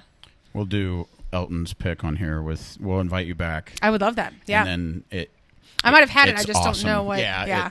We'll talk about it. Amazing. Post podcast. All right. So Nate had a question we were going to do. In the video, but I think it's a great thing. So the topic tonight is kind of a two-parter, but the build your brand, and the thing that the three of us talked about was also including obviously conversation, because Christina, you have different facets, if you will, to your brand as a person, really, and you're repping Middle West today. Obviously, but there's other businesses and everything. So we talked about side hustle, which is a term that's being thrown around a lot lately. It's kind of a hot topic. It's cute. It's cute. It's a hot word, buzzword, if you will, jargon of a lot of the entrepreneur podcasts, a lot of influencers. A lot of influencers, don't forget the side hustle or nurture it or whatever. But what was your question? Because I think don't forget the side hustle. That's what it is. It's a bumper sticker now, I think. Jeez. So my question was, just like in the cigar world, we tend to see the whiskey or spirits world as being a very male-dominant industry. So what are some of the stigmas that you've run across being a female in the spirits or whiskey industry? So, I mean, I think that because I didn't jump right into sales, so I wasn't like selling a brand, and I don't see myself as a salesperson. I always say that I utilize this brand to do all the other things I love, like network and make connections and do cocktail development, and those are things that I lean into with Middle West. I'm not the junkyard dog. I'm not going to be like, hey, I'm back this week. You going to pick up that bottle? Like, no, thanks. It's just not a part of who I am. Yeah. And they knew that going into it. I was really transparent. They also knew me as a person. So, I was behind the bar. I was behind the stick 15 years. And I think that just being a female bartender to begin with, let alone like whiskey, or if you want to get into classic cocktails, like being a female bartender is hard. It's hard because honestly, most people, and unfortunately a lot of men, just assume that you don't know much because Cigars boobs. the same way. Because boobs, right? So like they don't allow me to think apparently. Things get caught in the, and so And I mean, yet I dealt most with guys a lot think of so it. highly of Boobs, right? How can they be so it's good and very so ironic. bad? The irony is a lot. So, and I never really let any of that stuff get under my skin. Like it was what it was, and I would go, well, in my head, you're an idiot, and let's keep it moving because I don't really have time. It's fair. I will say that for me, things changed a lot. I was managing a high volume nightclub here in Columbus, and I did not have a big craft background, did not work with fresh juices, did not have that experience. I moved out to Denver in 2011. Okay. And at that time, Denver was killing it. And they were like on the forefront of, at that point, they were considered like top 5 food and beverage destination in the country. Insane. Wow. And I walked into this interview and I had moved there for a relationship that did not work out. It's totally fine. And they're like, we love you. We love your personality. Like you can speak hospitality. But they gave me like a mini bar test on this application, which I'd never seen before, which was insane and also brilliant. Yeah. And they were like, you don't know, like we cannot put you behind the bar. Like you are not on par with our bartenders. That was They're hard just to quizzing you on drinks and classics and all kinds of stuff. And they were right. I did not. Was this written or was this like it was an written. actual like? It was written, and they were quizzing me on wine varietals, and I just wasn't there. Yeah. And I was the first person to say like I graduated high school with a 4.2. Like I'm a fucking nerd. But I wasn't a nerd at that yet. Like I was just enjoying like being kind of an average person and managing bars, and like it was a real fun lifestyle coming from like what my life was like before that, and it was a good time. So get to Denver and all of a sudden it's a good time, but you also have to be on your game. And so I spent like 4 or 5 months basically attaching myself to anybody who knew more than me. I had this moleskin I'd carry around, and like I ran we had a bar and a dining area in the bar, and then there was a full fine dining room. So I ran all the servers. I trained everybody that came in, and I was like the lead upstairs in the bar. I just wasn't behind the bar. And we'd go to the bar after work because that's what you do. And like I'd have my moleskin, and I'm just like, they're exhausted, and I'm like, no, but tell me why. Why do we do this? I don't understand. Like, God damn it, Christina! Yeah, not tonight. All right. And I got my friend Carrie, my best friend in Denver. She was incredible, and so she taught me a lot over that 4 or 5 months. And I retested to get behind the bar, and I got behind the bar, and that's where I spent the rest of my time in Denver. When I moved back to Columbus, craft wasn't really happening here yet. Curio had just opened. Okay. I didn't know that. I didn't know Travis. I didn't know anybody working there because my entire friend circle was in the high volume nightclub dive bar set. Those were my homies. Those were my people. And so I get back to Columbus and I'm seeing things start to, and you've got Chris Salavia, Emma Marinova, and you've got people who are doing classic cocktails and fresh juice programs. And that's really how easily it was defined back then. And I remember applying for a few jobs and people were like, that's not who you are. Because I'd been bartending for almost 10 years in this other world because they were very divided at that point in time. Oh yeah. And it took me a while to get back to kind of show what I was capable of. But that helped me when it came to doing this because I started just diving into education at that point, and I started treating it like school. And I think you have one of two things that when I think about something that I don't know, it either makes me nervous and I kick it to the curb and I ignore it. I'm like, I don't know. or I like jump in head first and like jump down a rabbit hole. And so that's what I started doing. Like instead of always having the stuff in the back of my mind that I was like, I don't know about that. I'm hoping they don't ask me to know. I want to know because I want to be prepared, and I don't ever want to be in a position where I can't hold my own behind a bar. And if I don't know the answer, I want to be able to figure it out really quickly. That's just kind of how it started. So it's hard. It's difficult. People still question me every single day about what I know. And that's okay. I've grown accustomed to it. It's not okay. It is what life looks like. And so part of the reason I'm so involved with the USBG, the Bartenders Guild, and part of the reason I launched my company, and part of the reason I do so much mentorship and outreach with younger bartenders, especially women, is because women are just as capable, if not more capable, because of just our natural inclination. And, you know, you kind of get told no, and you kind of get made to feel like an idiot sometimes, but I'm okay with telling men or women that I'm smarter than them when it comes to this, and they can go ahead and Google whatever I just told them. I gotta say, it's ironic too. Again, I keep using that, but like in that restaurant industry, right? Mm-hmm. Servers are typically what? I think you would say servers were typically women 5 years ago. I still see it more and more, and maybe that's just the places I go. But I know I know I have a lot of server friends that are male, but I'm saying like it's more socially acceptable to be a female server as opposed to a female bartender, and I don't get that. Yeah, I mean, I guess it's a point of view, because I think if you were talking in my circles, like the people who are in the industry on the level, people who consider themselves professionals at what they do. And when I say professional, it doesn't mean that we're mature all the time, but we take it seriously. You know, I think that we don't see a difference at all. Like when you say that, it makes me think of like, there are more women nurses. Like, yes, there probably are. I don't know that. I don't have the numbers in front of me, but it like my inclination is to think that, because women like to nurture and we like to take care of people at the end of the day. Not all of us and not all the time. That's for damn sure. But like, there's definitely like we are hardwired in lots of different ways, men and women. Sure. And I think that we try to lean into the things that we enjoy doing. And for me, this just happened to be it. And I didn't think I was a trailblazer, and I didn't do it because I thought it was cool. I just did it because I genuinely enjoyed it. And I started picking up on stuff really quickly. And I was never a smoker.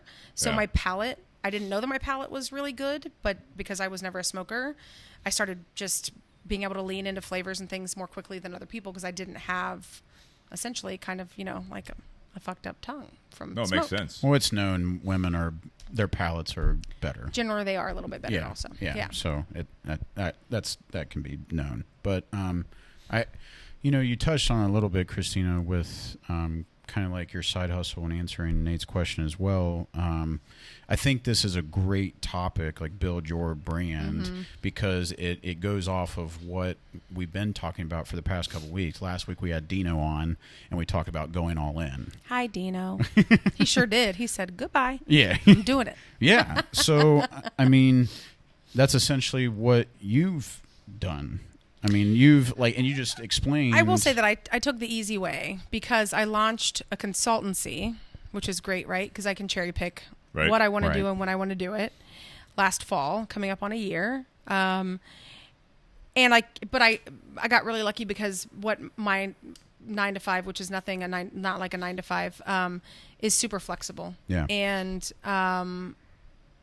I got really lucky that I could squeeze stuff in. If I had a very typical 9 to 5 job, or if I had still been behind a bar, I wouldn't be able to do a lot of the things that I do. And that was actually a part of the reason, outside of I had kind of a shoulder injury that kind of made me move away from the bar. And I knew that I was only not bartending for 8 months, and I was like, I have to get back in front of people, because I missed that interaction, and I missed the education piece, and I missed being hands-on, and I missed talking about cocktails to the extent that I could, and so that was a big part of it for me. So explain your side business. I mean, like, go into a little bit further, because I don't know the ins and outs of it, but I mean, sometimes I don't either. Well, you're in charge, so you can say whatever you want, right? You know, I am. You can change it from a day to day. So it was really a way for me to legitimize my side hustles and the things that I'd been doing for years. But once I was out from behind a bar, not managing a bar or a restaurant, all of a sudden I didn't work every night and every weekend. And that was after a decade and a half of doing that. I'm like, what do I do? Bored as shit. All of my friends are behind the bar. I can only go visit you so many times while you're working. Yeah. Thank you for taking that extra cocktail off my bill. There it is. But that's kind of how it started. So I had been doing, wedding bartending, or, I would call like satellite bartending, where I would show up and work people's events for them here and there. It was harder to do when I was, most people need you on a Friday or Saturday. And when you're in charge on some level, getting that time off is probably not going to be as easy. Sure. So all of a sudden I had time and I had the ability to build in some stuff. So Bilbo's and Agave consists of, I work with new or fledgling bars to help them with cocktail development, help building out their back bar in a logistics sense. Where do you put your wells? What tools do you need? What spirits should you have behind your back bar? So I start there. I've worked with Echo Spirits recently, helping them kind of figure some of that stuff out. And they're new. They're going to have, I'm sure they're going to have a rum and, that's local here. Some other Columbus, stuff. In Grandview. They're going to be in the old 4-string space. Okay. And they're awesome. Joe and Nikhil are awesome. So, look for their stuff. They're not doing the standard SKUs, and I appreciate that. Yeah. So that's how it started. I started doing at-home mixology classes. So I come in, I bring all the tools. We have pre-picked out like 2 or 3 cocktails, like and we private do events, hands-on cocktail classes. This is how you shake. This is how you stir. This is how you build cocktails from scratch. People really get into it, and I was doing it in the venues where I was working and managing as a part of the packages that we were offering. And I was like, I can do this on my own. I own everything. Why am I not doing this? Yeah, absolutely. So that was a part of it. Cocktail catering. I do day of wedding coordinating because I worked in bridal for a short while, like 1.5 years, 2 years. I loved it. So I was like, this is really easy. I've already worked every other. You're just like a one house lesson. I was like a wedding DJ. I was a wedding DJ for a hot minute. Nice. And I ran karaoke for like 10 years off and on. And I had, managed event spaces. I've been beverage directors for event spaces. I had been event sales managers and venue managers for weddings. So I'm like, I've literally done all of this. So you know that industry as well. And if your dress rips, I can fix it, and I can figure out what your bustle is. And I was also a cosmetologist, so I can fix your hair and makeup if that's necessary also. One house shop. So literally, yeah. Do people like rent you as like a best friend like for a day? It's like I don't know. Best friends do. We're going to call that when we can thief out of the barrels too. Right. Yeah. Yeah. So I just got really lucky. It was just something. Somebody asked me if I was willing to do it, and I said, of course. And then there's a fair amount of money in it. It's a high bar. It's really scary. Sure. It's wedding insurance. I always tell people if your vendors are fantastic and they can communicate, you don't need me 90% of the time. If they're not, or if you have you're not sure what the weather's going to be, or if you're going to have somebody who has to make a last minute call, or if you have like crazy family members that you don't want to manage, that's where I come in. So it's just insurance for your peace of mind. Yeah. But people are willing to pay that. So that's the other piece of it. It's awesome. So yeah, if it's cocktail related, spirit related, I figure out a way to do it because I love it and it's easy. But talking about building your own brand, how did you get that out there? Honestly, mostly it's been word of mouth. Yeah. I mean, I built my website last fall. My wife actually helped me build my website last fall because she likes doing that stuff. I don't like doing that stuff. She's like, what should I say here? I would say the words and she would type it in and find pictures. It was great. Yeah. I'm like, oh, and then, and I've been doing cocktail photography for a long time because that's just natural for it's fun making cocktails. For me, when I started running programs and I'd have a feature or I wanted to get news out about a new menu, I'm going to try to take the best cocktail photos that I can. And that's kind of how it started. So I developed quite a little grouping of cocktail photos. Or if I go to a bar and have a great cocktail, I want to share the love about what they're doing there. So now I try. Are you referring to social media there? Mm-hmm, okay. Yeah. So social media was a huge part of that. Because that's the day and age we're in. I mean, when you're talking about all that stuff, any of the information, I mean, that's just how you get it now. You already are building the network, obviously, like you're referring to. And yeah. then, obviously, the day and age we're in, again, social media. Now you have followers. So the more you do there and what you were doing, people that you already were linked up with, building off of the strengths of what they know you do. And then all of a sudden, it's like when you put something out there, like if anyone needs this. Yeah, and that's kind of how it happened. Okay. And I've not spent a ton of time marketing it, to be honest. I wanted a website because I wanted to be legitimate. So I did that. And I don't even have a Facebook business page. It just... I've been spread pretty thin this year. I got married this year. I bought a house 6 weeks after that. Decided to adult everything. Thank you. I was like, how much can we do all at once? After traveling every 6 weeks before that. So it's been a crazy year of travel and big, awesome, amazing adulting things. So I haven't really had a lot of time to invest in legitimately marketing it. But I end up getting pulled onto really awesome like shows and podcasts like this, which I think is great. People, but it's honestly, it's word of mouth. Somebody will reach out to me. Oh, I had a friend that was at so-and-so's house for their 50th birthday party, and they said you were amazing. Would you be willing to come do that for us? I think the quality's there though more when it's word of mouth.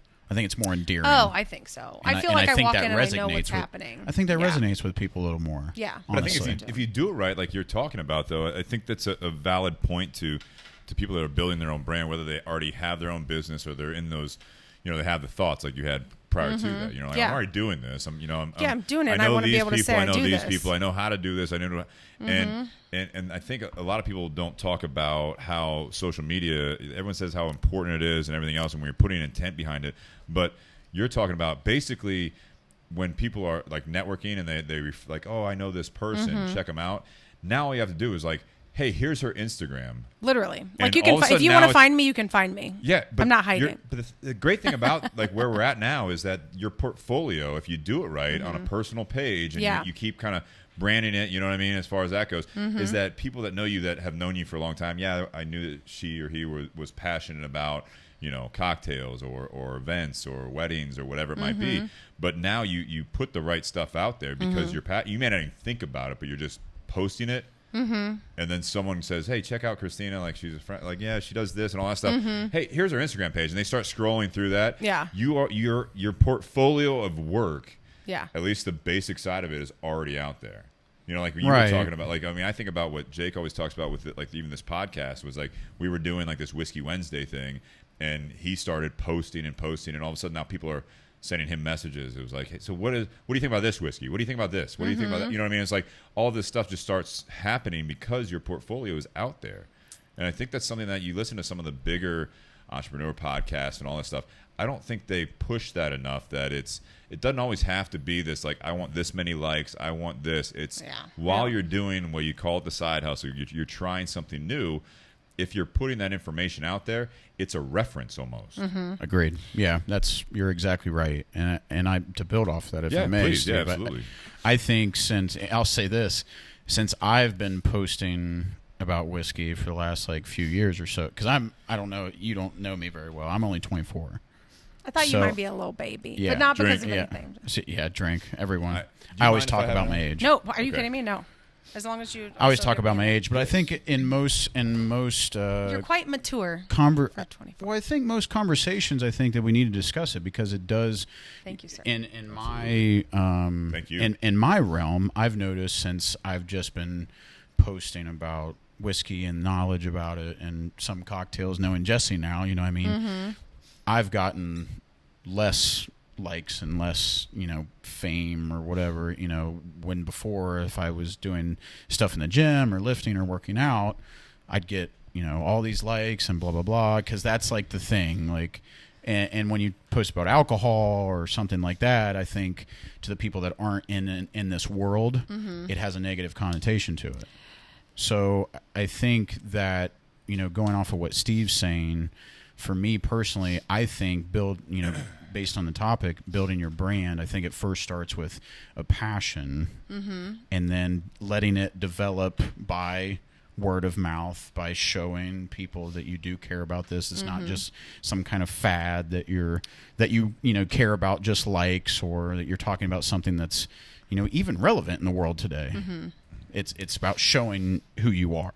I do think that for me, this was an organic thing. Like Bubbles and Agave consulting was organic for me.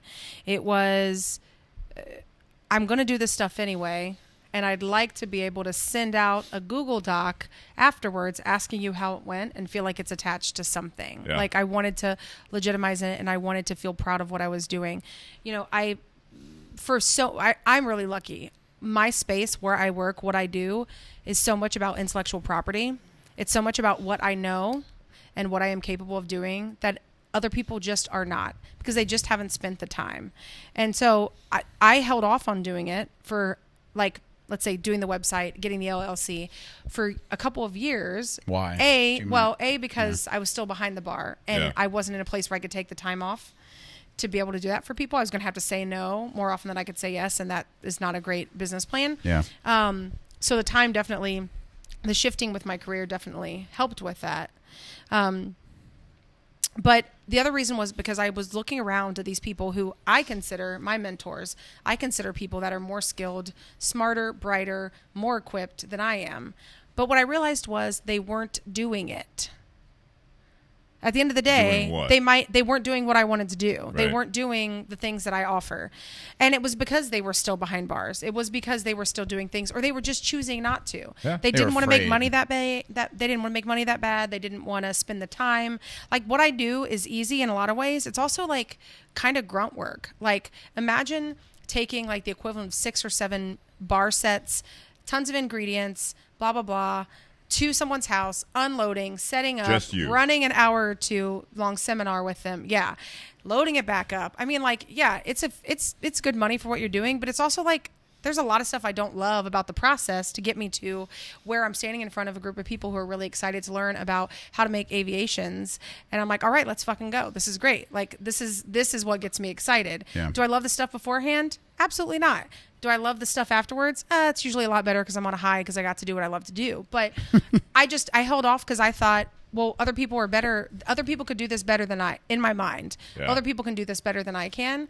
And then I realized, no, like for what I do, I think I'm perfectly built for it. I think I'm approachable. I think that I know how to curate an experience, which is what I do with everything that I do. I try to curate the experience to the person, like I used to try to curate an experience for a guest at a bar. And I just translated that into everything else that I do. Everyone's different. They want a different experience. And one of my small goals is to figure out, how do you want this to be delivered? Because I want to make it as seamless and as enjoyable as possible. Mm-hmm. And once I realized nobody else was really doing it on the level I wanted to do it, I said, well, I might as well just do it.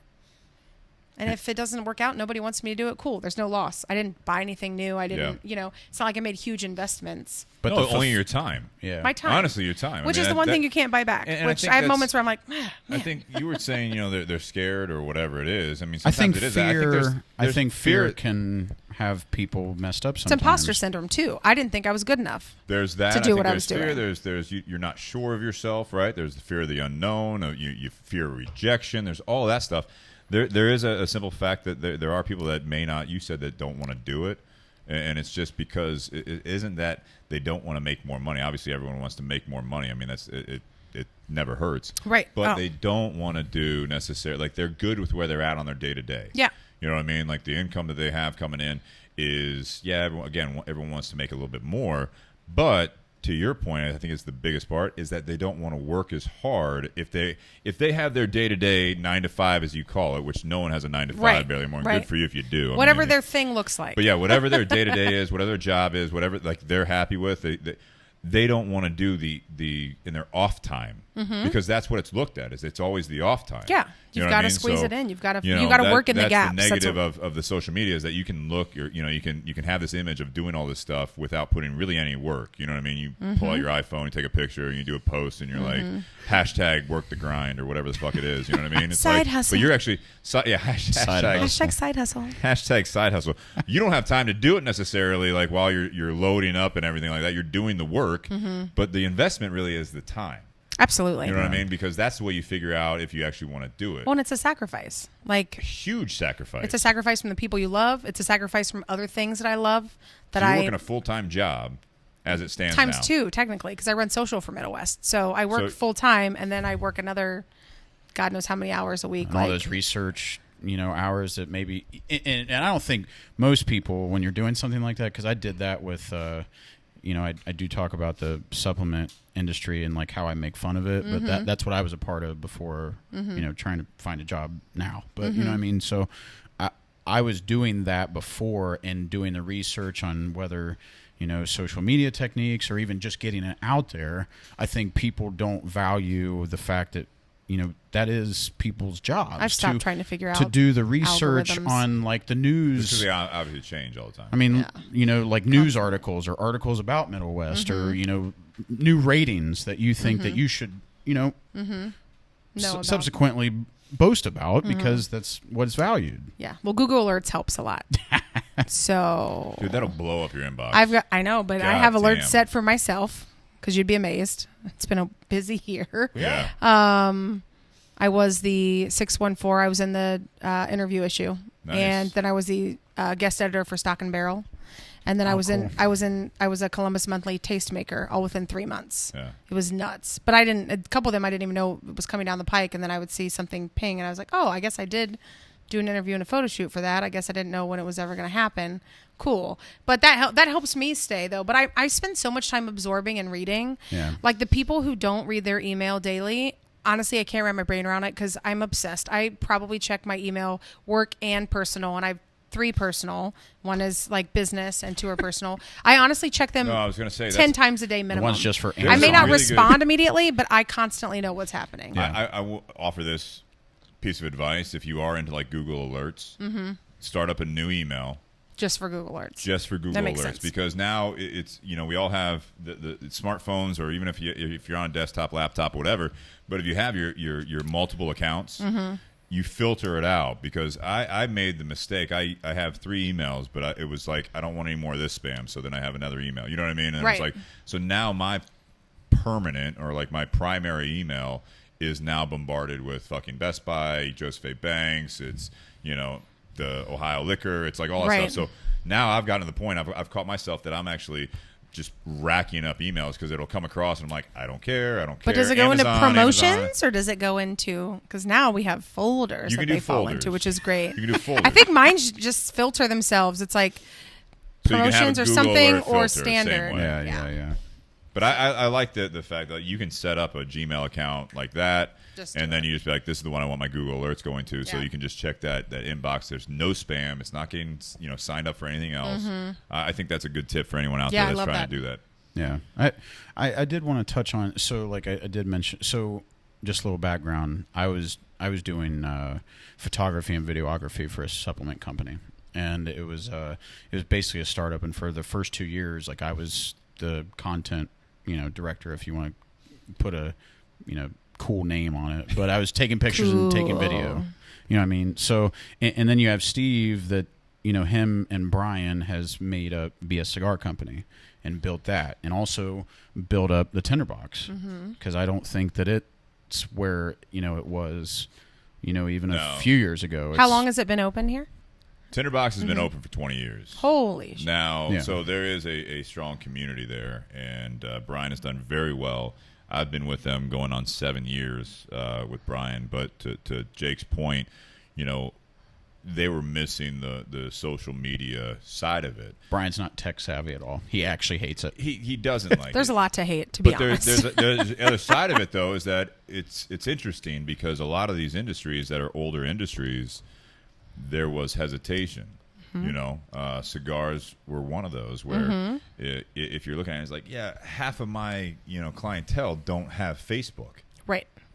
So you go email route for that part of it. Then you have the Facebook. Then you have the Instagram. You have all these things about it where it's like, when we started with it, and it's not staggering numbers for a local business, though. It was like we had like 50 followers on Facebook when I came in, and now I think we're at like 1,300 over the last 6 years. It's a big jump, though. It's a big jump. It was big at first, and then it's kind of grown and grown and grown a little bit. But there's a way to get that information out there. Right. Yeah, and I wanted to build on that point, was that I think, Steve and I we talked about it a little bit before. I know him and you were emailing back together, and I think with building your brand, I think it is actually building yourself. I mean, like, and I think, some people don't really believe that yourself is a brand, but that is one thing that You are a walking, social talking brand. media Yeah. has put on a pedestal, and I think it is a really, really good thing. Where back with Max Effer and Corey Gregory was my boss, along with a couple other partners. He had a massive following beforehand. That company would have never, Max Effort would have never grown from 0 to $2 million in sales within a year if it wasn't for his following. So I think that's like the value that comes within where people buy from who they like, and Steve's a huge applicator to that, where when they see his face when they walk into the shop, like Brian's the owner, Steve's the manager, but Brian, he's operational. He likes doing behind the scenes things, and then Steve's the face that you see when you come in. You know what I mean? So and the voice, social media, it's you see me, and the voice that comes behind it. You know what I mean? So and figuring out your voice is actually a really good point, because I think that I've run social for a few bars who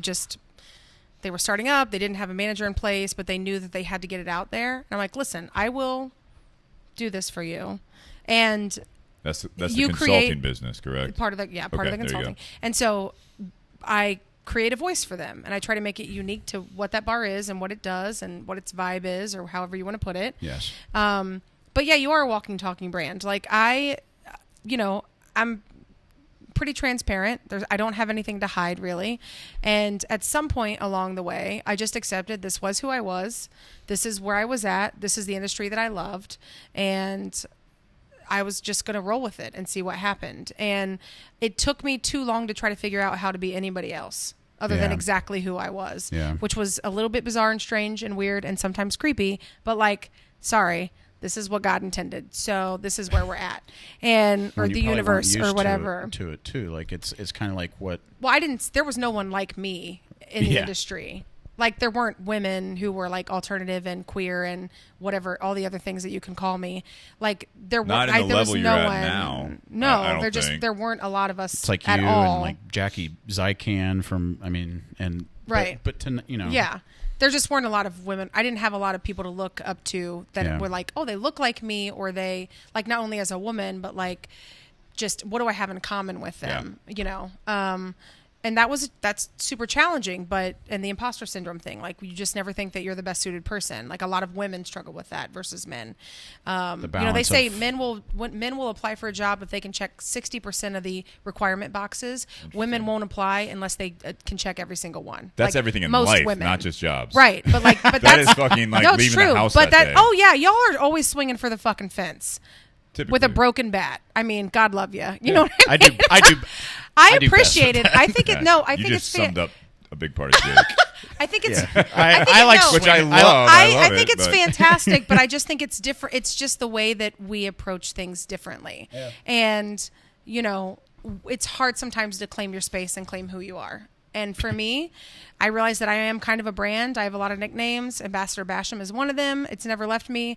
Now I'm Madam President, right? Like, and that's fine. And I have people in my industry who love and respect me. Awesome. And for me, that's enough for me. Like, I feel good about that.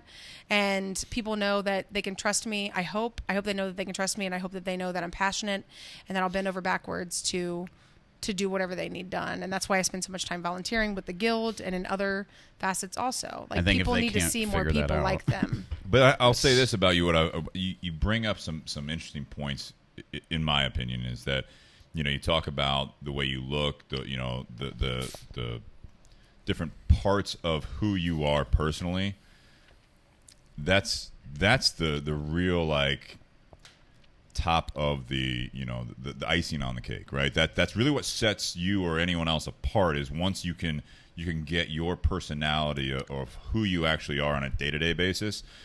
But everything else you've talked about, the people that you surrounded yourself with was huge. You made that point earlier. Mm-hmm. And I think that's a huge point, because there's a lot of these things when you're building your brand. It's not I'm not saying your personality or our personalities or anyone out there's personality is like the gimmick or whatever, but that's the icing. But underneath the icing is the foundation of the cake or the cupcake or whatever it is. And I look at there's proven, and the reason they're proven is because they've worked. The core fundamentals of building your brand is the same way. There's a lot of similarities, I guess, with building a business, is finding, and I've been saying it more and more because I've been thinking about a lot of my history and my career before even the cigar shop. But it's those classic things like a mission statement, core values, and you combine those things. You can do that, in my opinion, with branding yourself. Mm-hmm. Because when you do that, and you've actually sat down, if you want to actually do that and write them out, of what your brand is, because that's what companies do all the time, especially the successful ones. There are huge companies out there that part of their weekly or daily routine is they have it up on a wall is like your mission statement, what are our core values? What are your tenets? How do you know where you're going if you don't know? That's absolutely right. But where do you start? What's the base of it all? And then it's okay, you have all that stuff, and like to your point, you walk in and they're like, not what I was expecting. Never. By any means. And I'm sure you get that. All the time. You know? It's fantastic. I think it's hilarious. And now you have fun with it. You have fun Honestly. with Appreciate it. that. But you have fun with it now. But you were talking about the imposter syndrome. Oh, yeah. It's like at the beginning you were like, yeah, but then I'm going to have to meet him. And then it's going to go to shit.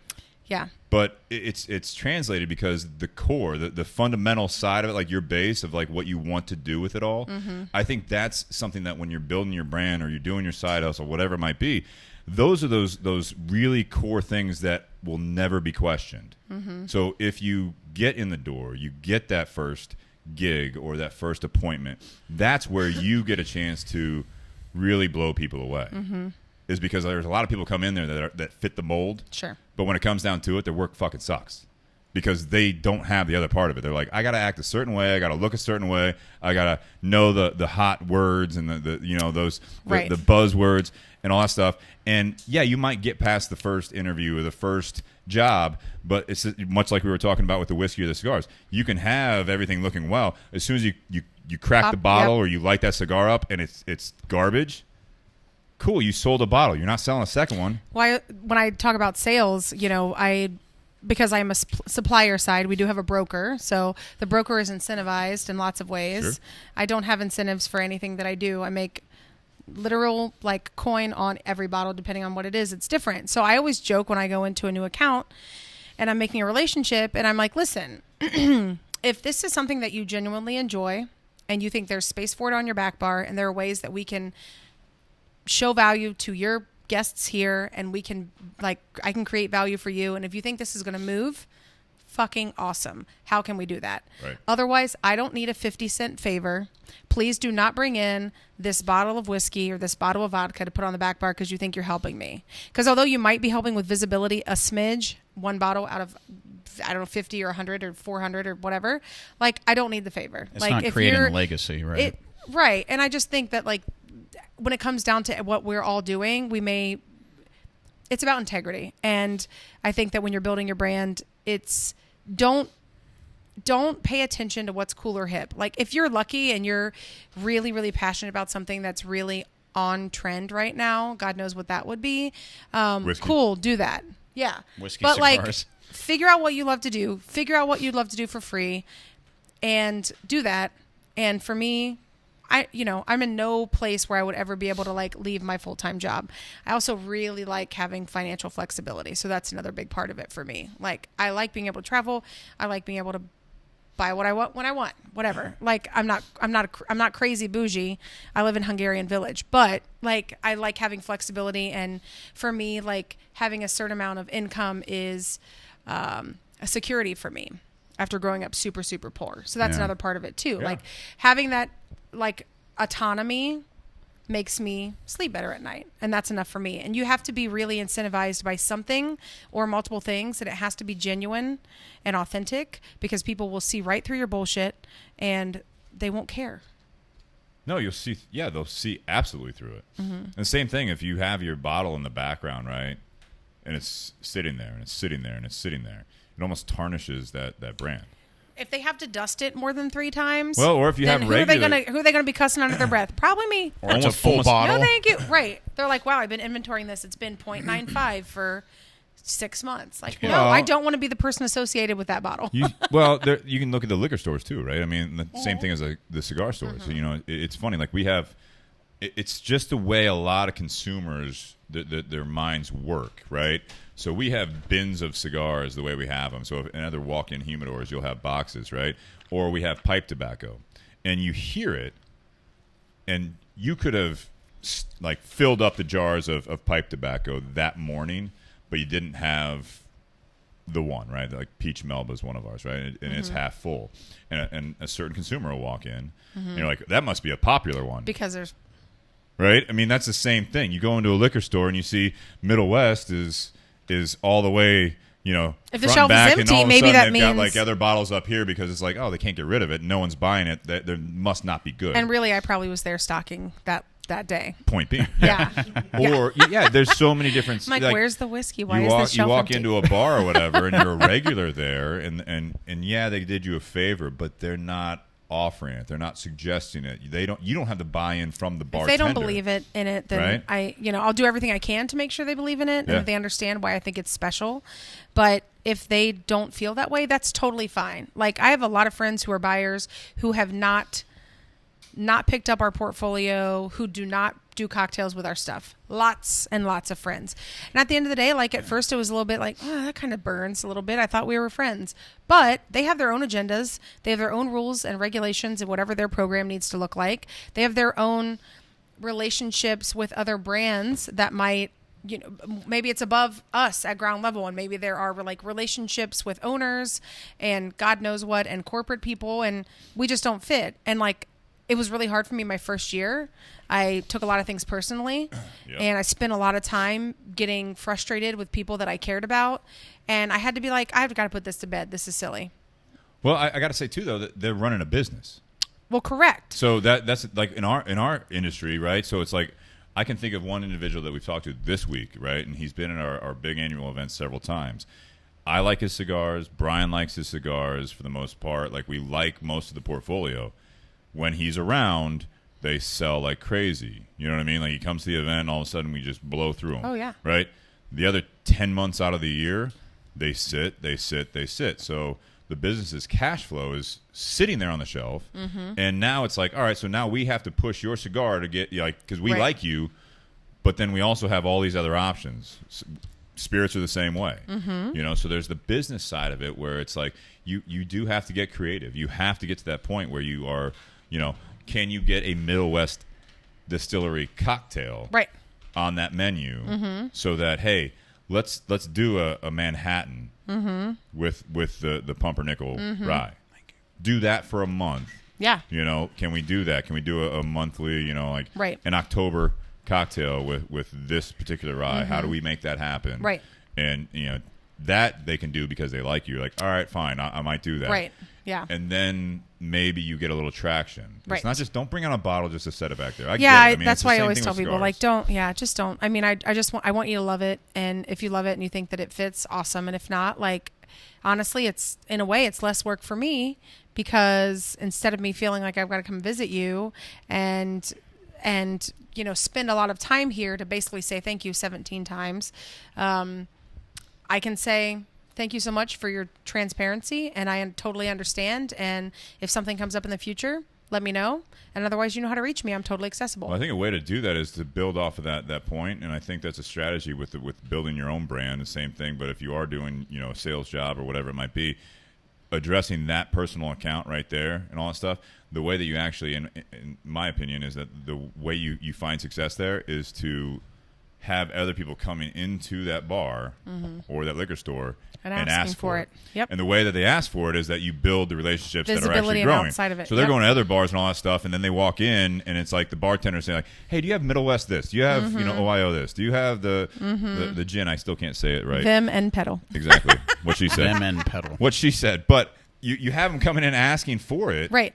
Then all of a sudden you stop back through and you're like, hey, how's everything going? Or we picked or up if you a have bottle that personal because relationship, they're texting you like, hey, when are you stopping by again? That's the true success, is because you're like, you can't just necessarily put all your eggs in the one basket or really like take it personal, like you said. Not everyone's going to bite at it, but if you can work the masses, that's typical sales. It's pick up the phone and call. It's the 80-20, and it's not being in a broker position, which I would not do well in, or like in a distribution where I would have a book of God knows how many hundreds of things. Like because sales is not my passion. Right. But if I couldn't know the ins and outs of every spirit I was trying to push quarterly, like, I would really struggle with that. And you want to be able to answer questions. I want to know what the hell is going on, and I want to speak to it with the most expertise that I can possibly get in the time that I'm allotted. But see, that's where I think to me, that's a true salesman.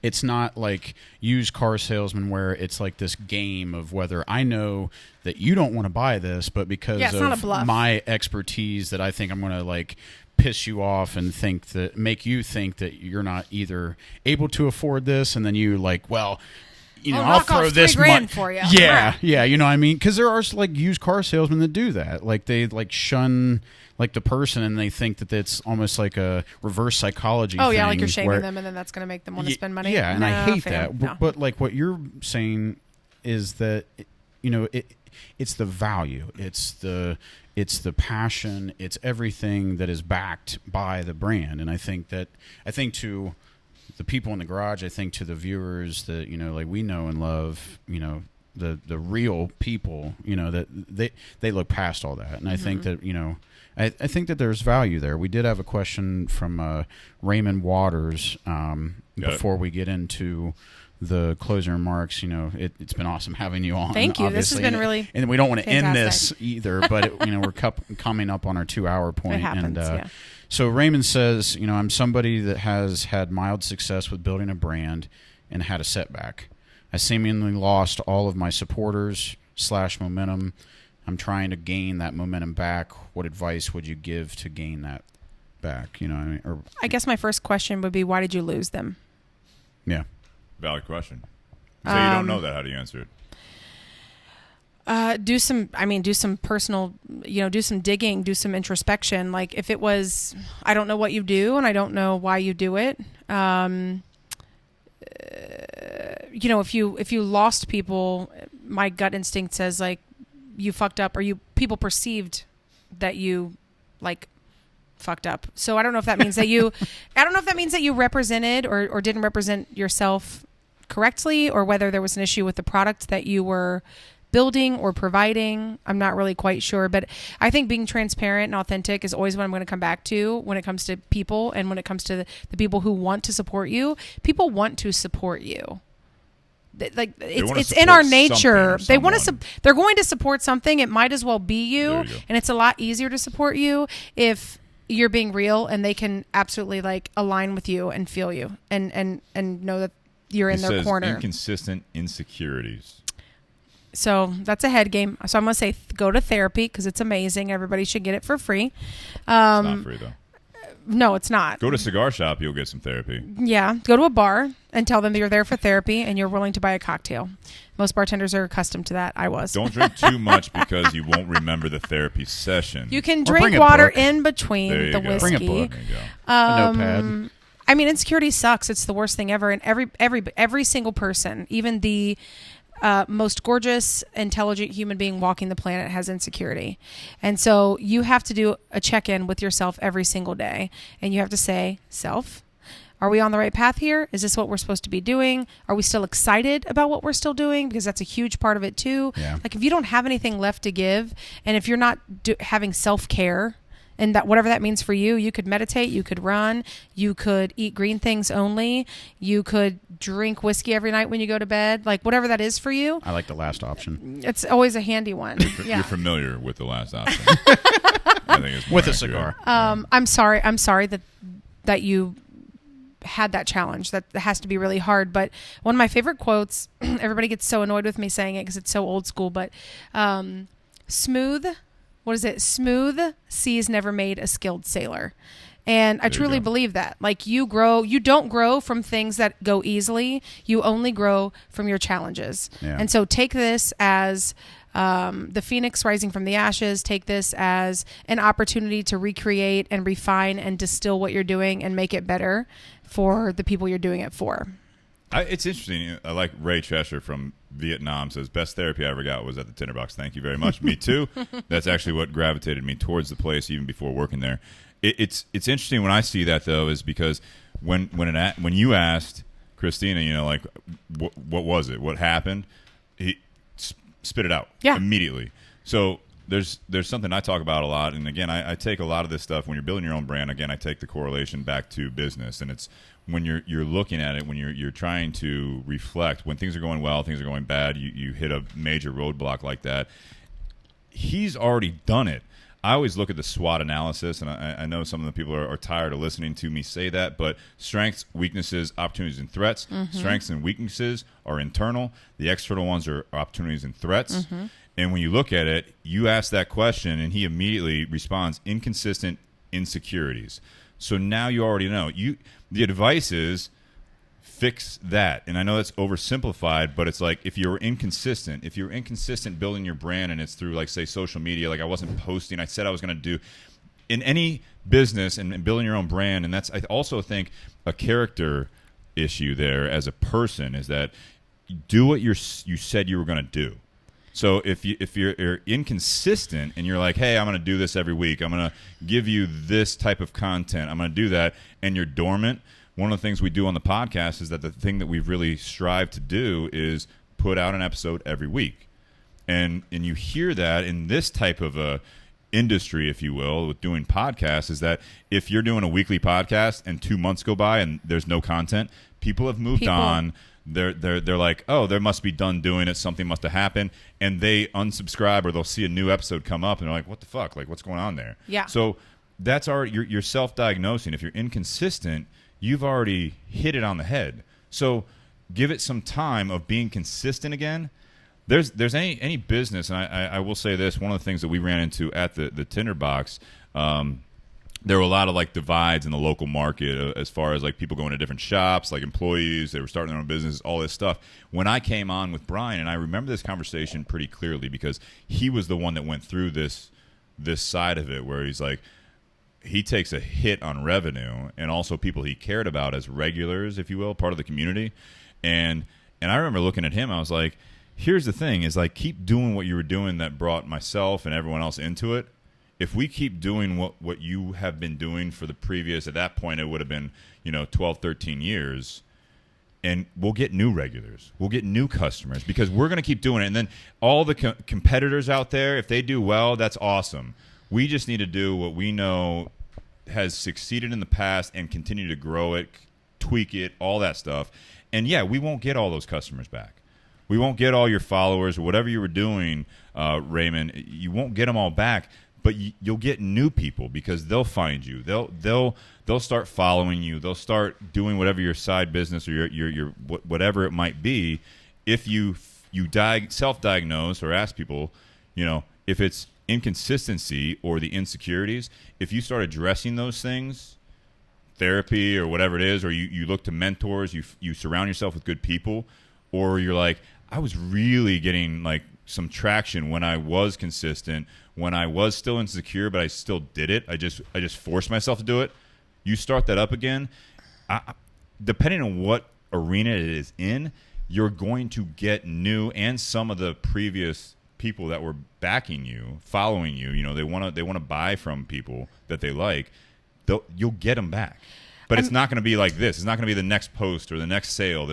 It's going to be over that time again where you have to take a dip for a while, but you have to find that what your core values, your mission statement, get back to that. It's cyclical, first off. And secondly, the fact that you're willing to say, like, insecurity is a part of that. Well, you're taking a bigger, larger, and more transparent and authentic step than 90% of the people out there.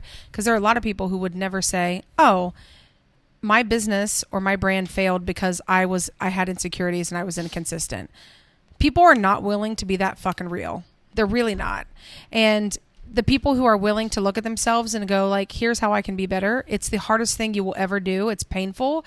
But if you're willing to do that legitimately and hold yourself accountable and pick 5 people that you love, respect, whether they're mentors or family, not nuclear family, but like people that you see in your industry or in other thriving industries that you feel close to, ask them to be on your own personal board. Ask them to hold you accountable. Ask them to help you path your way. There is no one I know that's successful. I have asked some of the biggest, most bright minds in this entire industry for time, for Robin Nance. Robin Nance works with Beam Suntory, and she was a brand ambassador for them for a very long time, and now she has this amazing job that I don't even know what it is, but she made it up because she was with them so long and she was so irreplaceable. She was the brainchild behind this first batch, right, of bookers this year. Yeah. So we've been friends for a few years, and I was having a moment where I was trying to I was looking at my career, and I'm kind of at a point where I'm like, there's some movement and I don't know which way I want to go. Do I want to move with a brand that would be bigger with more growth opportunity? And I said, hey, Robin, And I just saw her at BCB in New York in November. So not November. When was I there? What's BCB? June. Bar Convent. So Bar Convent started in Berlin. It was there for 10 years. Somebody bought it and brought it to Brooklyn. And this was the second year. And it was in June because I was in New York. And so I saw her there briefly. And I reached out to her like a month ago. And I said, would you have time for a 20-minute phone call? I'm just kind of... I'm at kind of a crossroads, and I trust you. No one does that. And no one takes the time to ask a question. Well, like it's that. because you're like, oh, will you please? And I'm just like, would you? We figured out a day, and I called her when I said I would, and we probably sat on the phone for 45 minutes, and I trust every piece of information she gave me. Yeah. And I would hope that one day somebody looks at me and goes, I hope that I can call Christina. I actually listened to Jesse Hubbard's playback from his interview with If This Bar Could Talk with Leanne and Blair. Yeah. And they're good friends of mine, and he like goes into that, and at one point he goes on for like 3 or 4 minutes about how he met me and how he looks up to me and respects me. And that was huge for me because I love Jesse. I think he's fantastic, but I didn't know that he looked at me in that light. Like for me, we're totally peers and we're homies and we're just like grinding side by side. And he had really amazing things to say about me. Well, he didn't know that was going to make my entire week, month, year, whatever. But did you let him know it did? I texted him. And I was like, hey, I just heard. Thank you. I love you too. BTW. Yeah. BTW. TBT. What else can we?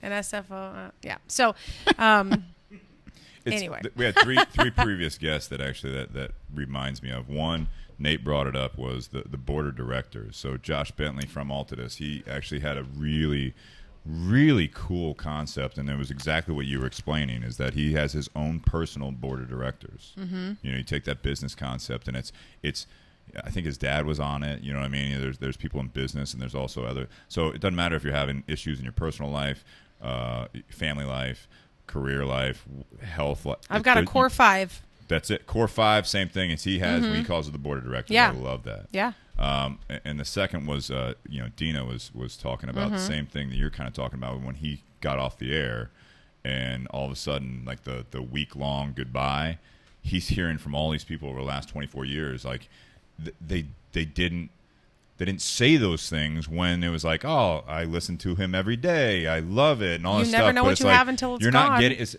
same thing as like Yelp reviews on anything. It's like most of them are negative, but now I'm starting to see, at least from our business, we're seeing more positive ones, because I think there is a movement out there, if you will, that it's like you want to say the good things. You want to get it out there if you believe in a business, especially something that you have affection towards, that you're going to take the time. And all it is any of these social media, Google, any of this stuff is like, even if you don't have to have the time to write something, but you just hit 5 stars, that's huge. But that's where social comes in also, because you snap a photo and you tag it, and then you're getting traction, and people are seeing your brand or your business that other people wouldn't normally see. And I mean, but there's value there, because if someone looks up your personal brand, they look at the business you're involved in. It's not just the negative ones, because people like to be those keyboard warriors and say, oh, I had a terrible time. The drink was wrong, the food was wrong, the service was terrible, whatever it was. They didn't have what I wanted, and it's just like, that's all it is. Boom, boom, boom, boom, boom. You're going to deter people unless you get out there.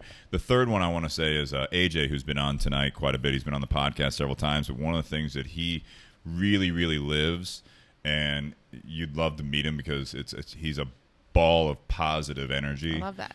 And his whole thing is compliment someone today, because when you do get that compliment from someone, especially someone that you care about, or it could be an absolute stranger, and it could be something small about, like, I really like those earrings, or I really appreciate you taking the time to explain this service or this cocktail or this cigar, or whatever it might be. Someone says something nice to you, there is such a profound effect, and it's sad, in my opinion, that doesn't happen enough, that when it happens, it almost throws you off. Absolutely. Yeah, you're just like, I don't know how to respond. Why are you being nice? You're freaking me out right now. You're freaking me out. Stop it. And that brings up the other side. It's very difficult for most people, myself included, and I think a lot of people here listening and everything else, to take a compliment. Oh my gosh. At it. It's terrible. Because when you give a compliment, it's that. It's like, stop. No, seriously. Yeah. It's like, you're it's bad fine. about it. Huh? You're bad about it. Yeah. I'm bad about taking compliments. Steve, I think that your black V-neck is fucking fantastic. Thank you. And you should wear that a lot. Thank you. I didn't get And the your black hat memo. is also very amazing. Yes. Thanks. Mm-hmm. I feel fantastic. So, Well, let's wrap it up. All right, guys, have a good night. I want to go out on drop the mic. Thanks. I'm out. we've already dropped a mic here. Diving into our closing remarks, is there anything that's itching that you want to tell to our viewers, Christina? Oh, no, I mean, there are always a million things itching. I don't know. Thanks for listening and watching. And I'm definitely not a pro or I don't know. I don't feel inadequate to speak on the topic of like branding and hustles and whatnot. But once again, imposter syndrome. I feel really good about where I'm at because I love what I do. I think that really just comes down to it. So there are always things about your profession or your personal business or your side hustle that are inconvenient. It's really easy to focus on that stuff. And I think the best way to live your best life, whatever that looks like, which is different for everyone. And I guess that's maybe another point. Like, doing it for the gram, like everything looks so shiny and cool. Like, we all know that's not real. And if you really think that what you're seeing on social media is real and that's the entirety of someone's life, you're very wrong. So for every wonderful picture, there are 17 really terrible pictures and probably 17 really bad stories about what happened that week for that person. And I think we all just have to figure out how to live together and be together, be authentic, and like lean into each other and know that we're all coming from different places. And that's okay, but you've got to do the best with what you've got and meet people where they're at. And I'm not going to say it's my strength because it's not, but it's something that is my personal challenge for myself, and I think that it should be for everyone. It's awesome. It's very Thank you. impactful. Yeah, and on behalf of Bourbon and BS, like thank you, Christina, for being you. on. And Absolutely. It's an absolute thank pleasure. you, Steve, This for has been really setting fun. this up with you. It's awesome, and thank you for bringing the Dark Pumpernickel I'm glad that you guys Rye. enjoyed it. It's actually Amazing. phenomenal, And I the enjoyed it also. experimental, the toasted 13-month rye. Fun, as weird well. stuff rolling around my car. You never know. Oh, I love experiments. I love experiments. Yeah. Yeah. Well, I live in Hungarian Village, so of course. Jake's like, I'll be right back. Yeah, exactly. Let me get your key fob. So for me, I've kind of sat. I like to sit back in the ending portion of it because I like to take everything in, and I think that based on like your interview with Barbara from Beam. Who I talked to? Yeah. Oh, Robin? Robin. Robin, I'm yeah. sorry, I missed the name up. But No, it's okay. What I would like to say, I think that with the fact that you were expecting a 20-minute conversation and got like a 45-minute to an hour conversation, I think that's a testament to who you are. Appreciate that. And I think that I don't think a lot of people, like when they're in situations like that, they put value on that. Like I was in a similar situation where, I was expecting like a classic like 45-minute interview with a job, and I ended up getting a 2-hour interview. That's a long interview. And it was, they know us because it was actually with the company that sponsors the podcast. And so, I was kind of blown away with that. Obviously, I didn't get the job, but, that was a testament to who I am. And I think that if I should take anything from the experience, it should be that. So, going forward with build a brand, this has been really impactful for me, and I think it's been impactful for the viewers and the listeners. But my personal viewpoint on building a brand is it starts with a passion. That's always been like my big life, mantra is passion. And I think that when you're talking about passion and talking about building a brand, it dives farther down into your core values. Steve mentioned, what are your core values, or what's the classic? It's a mission statement and core values. Yeah, You're talking about, yeah, absolutely. And then, before the fucking P&L statement and all that, it comes down to core values, and we do. It's important to mention we do live in a day and age where it has come about that you don't have to work a job that your grandfather, wanted to work in the mill for 40 years and retire and have a pension fund. People strive people strive to do what they those don't exist. want to do. Yeah. You know what I mean? Yeah. They strive for the pursuit of happiness, and if they're going to spend all these years and all these hours working, most of their life working, it ought to be something that they should enjoy. So I think first and foremost, it starts with yourself. It's great to mention that, you know, the board of directors, what Josh mentioned, and a lot of people want to say, like, you know, people that you surround yourself with is really who you are. But I'm of the opinion that it does start with yourself. And if you don't know who yourself is or what yourself is without being within your, you know, being comfortable in your own skin, you know, you can't lean on other people's shoulders for so long.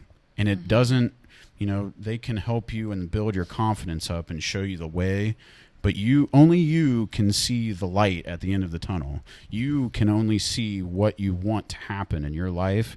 And when you figure that out and build your brand based on passion, consistency, and then maybe your goals after that, because that's what it really starts with.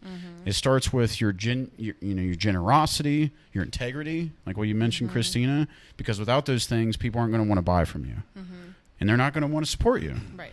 You know, your friends will want to support you because they already know you, but how do you grow that? How do you grow that beyond Columbus, Ohio? How do you grow that beyond your hometown?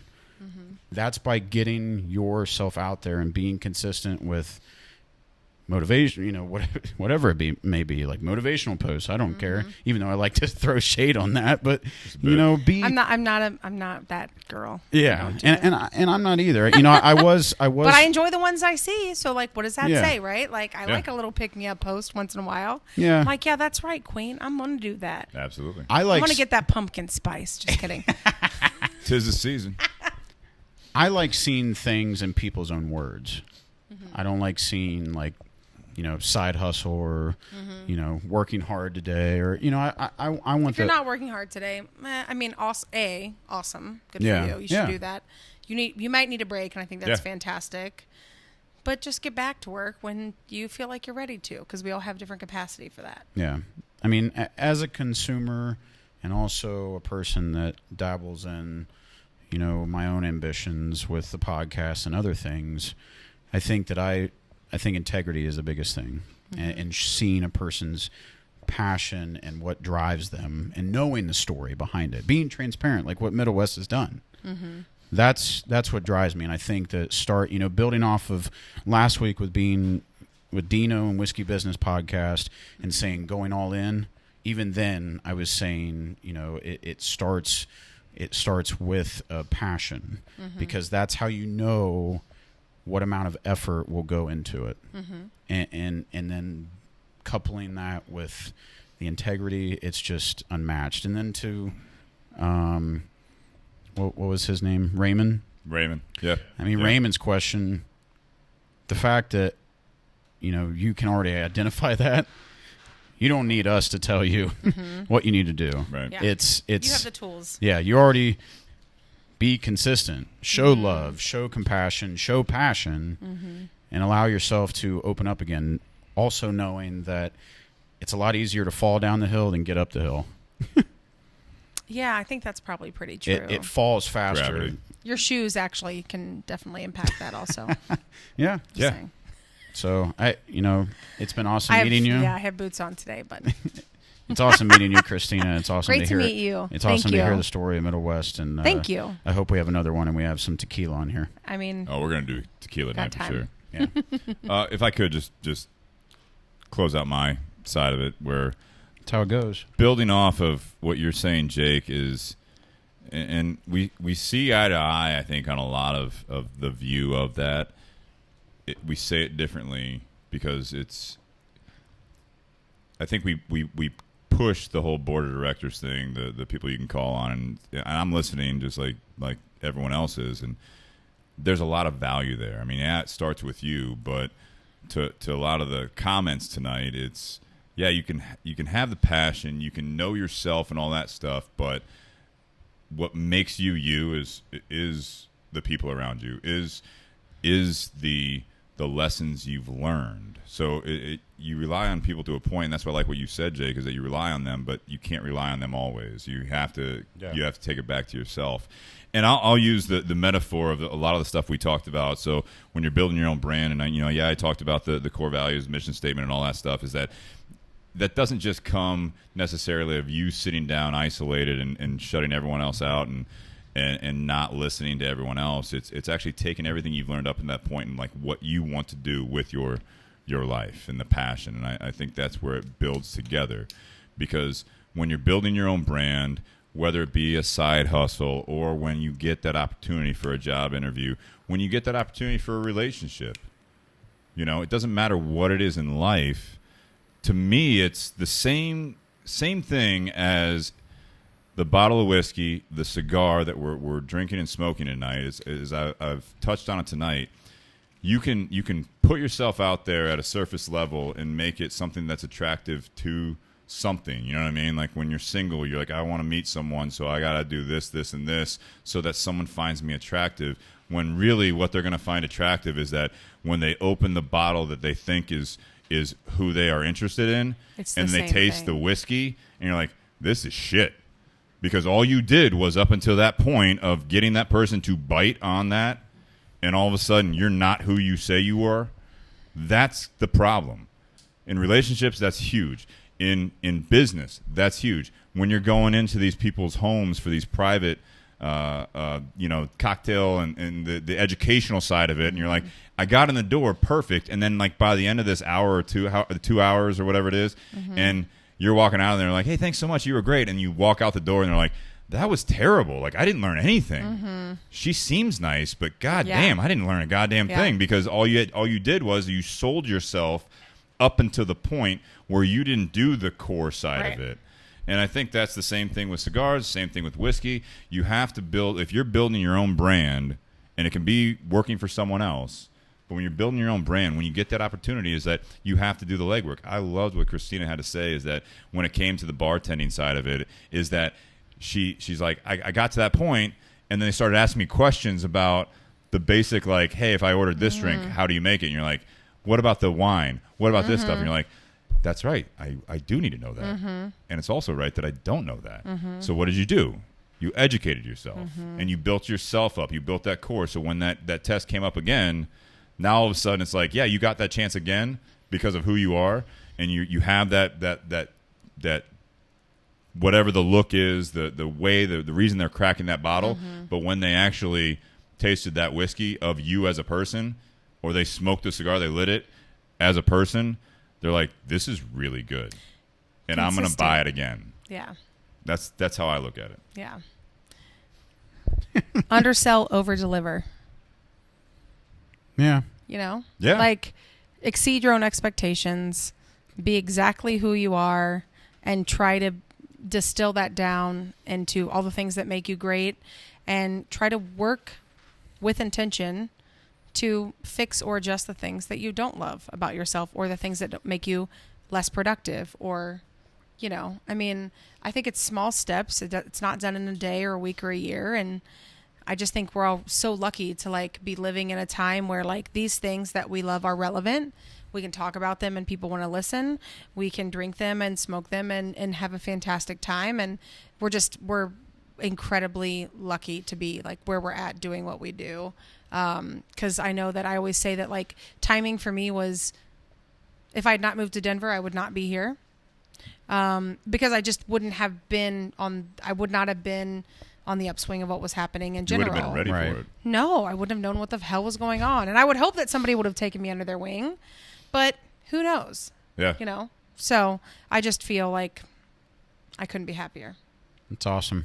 It's amazing. Thank you very much. Christina Basham, thank you very much. Thank you. Middle West Spirits, check them out.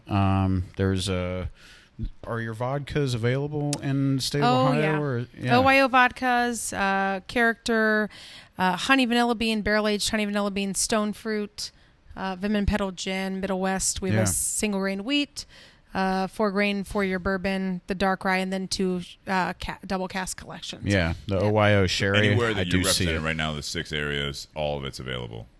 Yes, and if you're looking for it here, especially in Ohio, like it's at every agency that you walk into. You might have to ask. The state decides where you sit on a shelf in Ohio, so we don't have a lot of control over visibility. But usually we're like mid to top is where you'll usually find us. I will say if some people are looking for like the OYO sherry, comes in the black bottle in a nice box. Arena. Really. Olarosa's in a box, and the sherry has a cage on it. Yeah. Arena Wine and Spirits with the Gursiv. He almost always has it. 1837, also Morrison 62, yes. right by me. And Darren at Giant Eagle Market District in Grandview generally has it, and a handful of other places. But if you give them a call, they usually let you know. But Middle West, I see a lot of places. We're everywhere, but our double cask can be a little bit harder to track. But I will say sometimes. It's interesting because I see it a lot of times. Some of the stores will group it with the other locals. Yes, and that's interesting because it's supposed to be like a local and craft, which doesn't always mean the same thing. Absolutely. So I mean, if you're looking at the floor and we're down there, probably give me a call because we shouldn't be down there. But usually it's pretty eye level and visible, and I'll make sure I tag myself in the comments. So if anybody has questions about where to find us, or if you have questions about Bubbles and Agave or anything else, just let me know. It's amazing. Awesome. Open book, totally accessible. Awesome. I want to thank the sponsors again. Jake mentioned it earlier. Tinder Box at Easton. Thank you very much. I just finished the Flathead 554 from CAO. I am going to light up the Cedro Deluxe No. 2 from Altadis. Thank you for the support. Good cigar. I'm getting ready to smoke that. And thank you, Middle West and Christina, for sponsoring this podcast. This is amazing. We brought a bottle of whiskey. We didn't really sponsor, but that's a sponsor. That's for enough us. for us. Thank you for having us. If we don't have to buy the bottle, that's a sponsor. More than enough. Thank you for giving us an opportunity to talk about what we do. But thank you. Thank you for having me. Thank you for letting us chat about it. I think dispelling myths about local spirits, and when people really hear what we're doing and how special it is, that's the best part for me, because it's just hard to get that message across sometimes. So thanks. Yeah, and also BS Cigar Company, thank you for always supporting the podcast. There's BS Cigars on the table. Tony from Tri-State Bourbon, the support from the different groups that we share to. So all the groups out there, anyone listening from any of the cigar, the bourbon groups, the other groups that we share to, or if you find us. Also, check us out on iTunes, Spotify, iHeartRadio, any of the podcast listeners, YouTube as well. The video goes there as well. But Facebook is definitely a big thing for us as well. And if you're free on Thursdays, next week will be Wednesday night, Whiskey Wednesday, October 9th. We are going to have Eric Espinosa from Espinosa Cigars. This guy knows everything in and out of the cigar industry. He also likes his fair share of bourbon, rum, everything else. Eric's a good friend of ours, and we're excited to have him on. He's good for a few laughs as well. So, as always, look forward to you guys next week, Wednesday, October 9th. And also a quick shout-out to Rolling Barrel Tours, Becca and her husband. Absolutely. We're trying to set something up where we'll be at Bourbon Bonanza, and we'll actually be off-site for the very first time. Need to talk to Steve more about this. Yeah, we hope we can make that work out. Absolutely. So that'll be October 19th with some major auctions.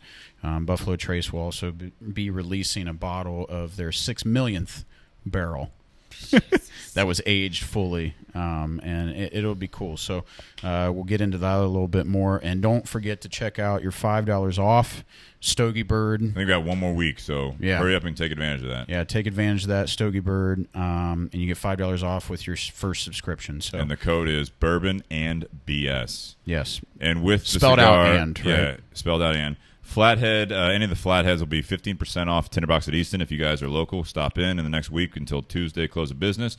Or if you are farther away than that, you can't make it into the store, you like Flatheads, you want to take advantage of 15% off, just contact the podcast, Tinder Box at Easton page, whatever it might be, and we can ship you out something at 15% off. Got to do 5 or more, right? 5 or more to ship it out, yeah. Okay, yeah, cool. Very nice. Thank you, Christina. Thank you. Thank you, Middle West Spirits.